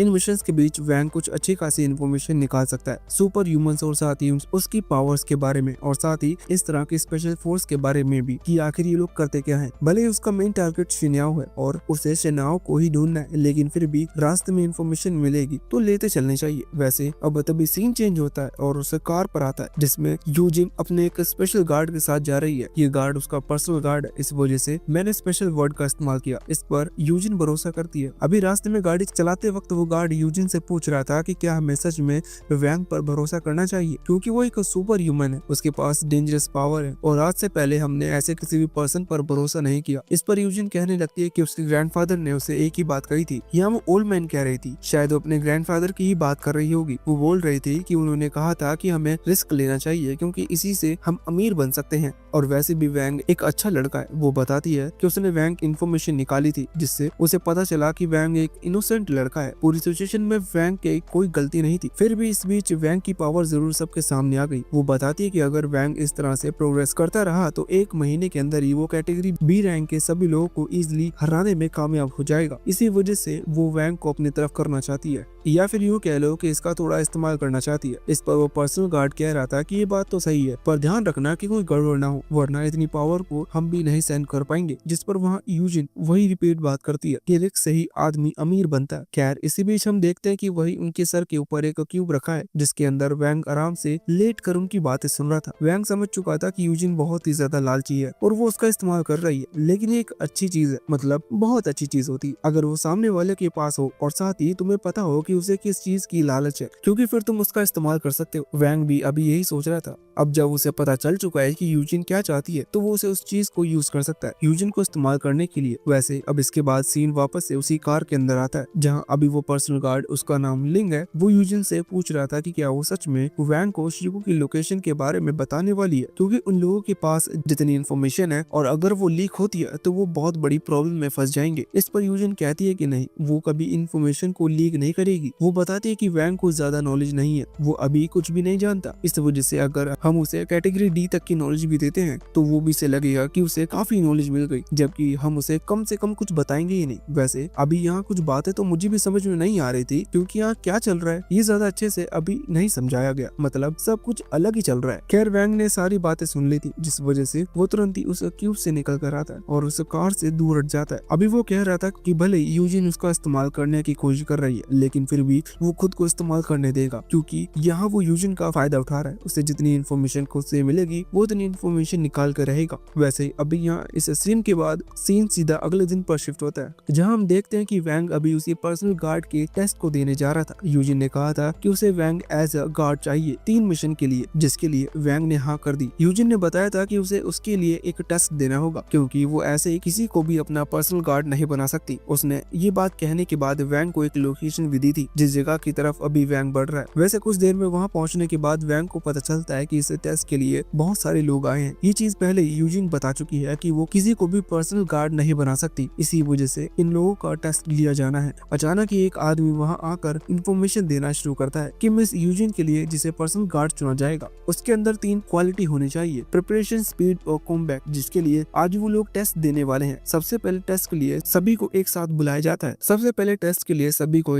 जाता है। सामने एक दरवाजा था, दरवाजा उन्होंने जैसे ही पार किया तो वो एक गैम्बलिंग रूम में पहुंच गए। अगर तुम गैम्बलिंग को क्रिकेट टीम बनाना समझते हो तो तुम बेवकूफ है, क्योंकि वो बेवकूफ है और गैम्बलिंग असल में एक आर्ट है। यहाँ उस आदमी ने ये चीज पहले ही क्लियर कर दी थी कि उन सभी को 5-5 चिप दी जाएंगे, जो कि गैम्बलिंग मनी होती है, और यहाँ अलग अलग खेल खेल कर वो चिप जीत सकते हैं। यहाँ से निकलने से पहले जिसके पास भी 10 चिप होगी वो जीता हुआ माना जाएगा, मतलब कि वो इस टेस्ट को पास कर लेगा और अगले टेस्ट में एंटर करेगा। यहाँ एक और चीज क्लियर कर दी गई है, किसी से झगड़ा कर चिप्स नहीं छीन सकते और साथ ही चोरी नहीं कर सकते, मतलब चुरा नहीं सकते। बाकी गैम्बलिंग कला है जिसमें चीटिंग जरूर हो सकती है, इसलिए वो रूल यहाँ नहीं रखा गया। अभी सारी इन्फॉर्मेशन जान लेने के बाद कुछ लोग तो फाइट को प्रेफर कर रहे थे, मतलब वायलेंस के लिए मना किया गया है, लेकिन अगर दोनों की तरफ के कॉम्पिटिटर हाँ कर दे तो ये फाइट डिसाइड की जा सकती है कि कौन चिप्स रखेगा, पर इसके लिए दोनों की तरफ के लोगों को हाँ करना होगा। यहाँ दूसरी तरफ वैंग, जो कि लड़ाई की वजह कोई दूसरा रास्ता ही ढूंढ रहा है चिप्स कमाने का, उसे वही आदमी मिलता है। वो आदमी वैंग से कहने लगता है हम बेवकूफी नहीं करेंगे। वो वैंग को बताता है कि यहाँ जो कंप्यूटर मशीन रखी हुई है उनमें चिप्स जीतना बेवकूफी होगी, क्योंकि वो कंप्यूटर से चलती हैं, जिसमें हमें जीतना है या नहीं ये सामने वाले के ऊपर डिपेंड करता है, जो उन मशीन्स को प्रोग्राम कर चुके हैं। वहीं दूसरी तरफ ऐसे गेम जिनमें चीटिंग की चांसेस ज्यादा हैं, उनमें पार्टिसिपेट करने का फायदा नहीं है। वो आदमी अभी कह रहा था कि चीटिंग से अच्छा हम ईमानदारी से चिप्स जीते। वहीं दूसरी तरफ वैंग, जो कि उस आदमी को अभी बड़बड़ाते हुए देख रहा है, वो सोच रहा था कि क्या ये आदमी उससे बात कर रहा है। खैर वैंग को ऐसा नहीं लगता, इस वजह से वो चुपचाप वहाँ से चला जाता है। अभी वो आदमी कहने लगता है कि क्या तुम मुझ पर भरोसा कर सकते हो, हम अपने लिए 10 चिप्स कलेक्ट करेंगे। पर जब ऐसा कहकर वो अपने आसपास देखता है तो वैंग उसे दिखाई नहीं देता। इसका मतलब वैंग वहाँ से चला गया, जो देखकर वो आदमी कहने लगता है कि शिट, मेरा पहला टारगेट चूक गया, अब मुझे कोई और नया टारगेट ढूंढना होगा। वैसे वहीं दूसरी तरफ वैंग जब अलग अलग खेलों को देखकर आगे बढ़ रहा था, उसी दौरान उसे एक काउंटर दिखता है, जहाँ की लड़की, जो कि असल में डीलर है, वो 3 कप्स लेकर खड़ी हुई थी। उन कप्स के नीचे कॉइन रखा गया था, उसे चिप्स दे दी जाएगी। ये गेम परफेक्ट इसलिए है क्योंकि इसमें हिस्सा लेने वाला एक पर्सन किसी दूसरे पर्सन के साथ कॉन्टेस्ट नहीं कर रहा, वो असल में उस लीडर के साथ कॉन्ट्रैक्ट कर रहा है, जिसे सामने वाले के चिप्स को अपना बनाना है। अभी वैंग को यही लड़की अच्छी लगती है, या यूं कह लो यही खेल अच्छा लगता है, इसी वजह से वो इसमें हिस्सा लेने का फैसला करता है। पर इतने में ही वही आदमी आ गया, जो कि वैंग को बेवकूफ बनाने की कोशिश कर रहा था। वो वैंग से कहने लगता है कि मैं तुम्हें अपना दोस्त बनाना चाहता हूँ, पर लगता है कि तुम ऐसा नहीं चाहते, इसलिए मैं चाहता हूँ कि हम दोनों कंपटीशन करें, जो सही कप गैस करेगा वो जीता हुआ माना जाएगा। वैंग कहता है कि इसमें कोई फायदा नहीं, हम सिंगल भी ये खेल सकते हैं, जिसमें दोनों का फायदा है। अगर कोई हारेगा तो भी अच्छा है, सामने वाले से नहीं हारेगा। इस पर वो आदमी कहने लगता है कि शायद तुम डर गई, पर वैंग कहता है कि अगर तुम ऐसा ही चाहते हो मुझे ये चीज मंजूर है। और वैंग एक ही गेम में 5 चिप्स दाव पर लगा देता है, जो देखकर वो आदमी हैरान था। वो थोड़ा सा डरा हुआ था, पर उसने भी अपनी 5 चिप दाव पर लगा दी। वो लड़की तुरंत ही एक ग्लास के नीचे कॉइन रखती है और ग्लास घुमाना शुरू करती है। अभी कई और दूसरे पार्टिसिपेंट्स का ध्यान अभी उन ग्लासों पर था। यहाँ रूल ये है कि अगर दोनों ही सही नहीं बता पाए तो वो जो चिप थी वो उस लीडर को मिल जाएगी, मतलब कुछ भी सिचुएशन हो उसका ही फायदा है। अब जब ग्लास रुकते हैं तो सबसे पहले उस आदमी से पूछा जाता है। वो वहाँ लेफ्ट वाले कप की तरफ पॉइंट करता है। उसे लग रहा था कि उसी कप के नीचे कॉइन है। खैर जब वो लड़की वैंग से कॉइन के बारे में पूछती है तो वैंग उस लड़की की लेफ्ट हैंड के बारे में बताता है कि वो उसने अपने हाथ में छुपा रखा है। हालांकि लड़की ने सुनते ही अपना हाथ खोल दिया और कहा कि उसके हाथ में कोई कॉइन नहीं है, पर वैंग ने नोटिस कर लिया था, इसलिए वो कहता है कि तुम ऑलरेडी वो कॉइन अपने राइट हैंड में ट्रांसफर कर चुकी हो। ये सुनकर सभी बहुत ज्यादा हैरान थे, खासकर वो आदमी। वैंग कहता है कि अपने दोनों हाथ सामने लाओ, जिसके बाद वो लड़की अपना राइट हैंड लाती है और बताती है कि वैंग ने सही गेस किया, कॉइन उसी ने गायब किया था। ये सुनकर वो आदमी बहुत ज्यादा हैरान था। उसने तीनों कप खोल कर देखा तो वहाँ कॉइन नहीं था। अभी वो कह रहा था कि ये तो चीटिंग है, आखिर तुमने उस कॉइन को ग्लास के नीचे से कब निकाला? पर लड़की कहती है कि नहीं, ये चीज मैं आपको नहीं बता सकती क्योंकि ये रूल्स के खिलाफ है। ये सुनते हुए वो आदमी समझ जाता है कि यहाँ क्या चल रहा है। वो कहता है कि तुम्हारे पास दो कॉइन थे, एक तुमने अपने हाथ में रखा और दूसरा कॉइन ग्लास के नीचे था, जो कि टेबल में बने होल की वजह से नीचे गिर गया। अभी इस पर वो लड़की तुरंत मना करती है कि ऐसा कुछ भी नहीं है, पर यह आदमी बात नहीं मानता। वो दोनों तो उस लड़की को दूर हटाते हैं और टेबल के नीचे देखने लगता है जहाँ कोई भी होल नहीं था। होल असल में उसके दिमाग में है। खैर वो लड़की कहती है कि मैंने पहले ही कहा था कि शुरुआत से मेरे पास सिर्फ एक ही कॉइन था, वो मैंने कब गायब किया, ये चीज आपको नोटिस करनी थी। वैसे कुछ भी वैंग अपने कॉइन्स डबल करवा चुका था, मतलब कि अपनी चिप्स डबल करवा चुका है। उसके पास 10 चिप्स थे, इसका मतलब उसने टेस्ट को पास कर लिया, इसलिए वो उन्हें लेकर यहाँ से चला जाता है। तभी एक दूसरी लड़की वहाँ आती है जो कि इस टेस्ट में वैंग की तरह ही एक पार्टिसिपेंट है। उसने भी कई दूसरे खेल देखे लेकिन उसे भी यही खेल पसंद आया, वो भी यही खेलने आई है। खैर उसने कैसे खेला और जीती या हारी ये हमें नहीं बताया जाता। हमारा सीन डायरेक्टली अगले दिन पर शिफ्ट हो चुका था, जहाँ वैंग को उसका रिजल्ट मिल चुका है कि उसने टेस्ट पास कर लिया। इसका मतलब अब वो पर्सनल गार्ड बनने के लिए तैयार है। खैर जो दूसरे टेस्ट के लिए गए होंगे वो हमें नहीं दिखाए गए, शायद वैंग ने उन्हें भी पास कर लिया होगा। हालांकि हमें जरूर बताया जाता है कि वैंग ही अकेला पर्सनल गार्ड नहीं है, मतलब उन टेस्ट के बीच से कुछ लोगों को चुना गया इस मिशन के लिए। खैर आखिर में हमें उन लोगों को भी दिखाया जाता है जिसमें वो लड़की भी थी जो कि वैंग के बाद खेल खेलने के लिए आई थी। वैसे अभी इस चीज के साथ ये पार्ट यहीं पर खत्म हो जाता है। इस वीडियो को अच्छा सपोर्ट आया तो इस पार्ट को इसी तरह से हम जल्दी लेकर आएंगे, अगला पार्ट भी जल्दी ही आएगा।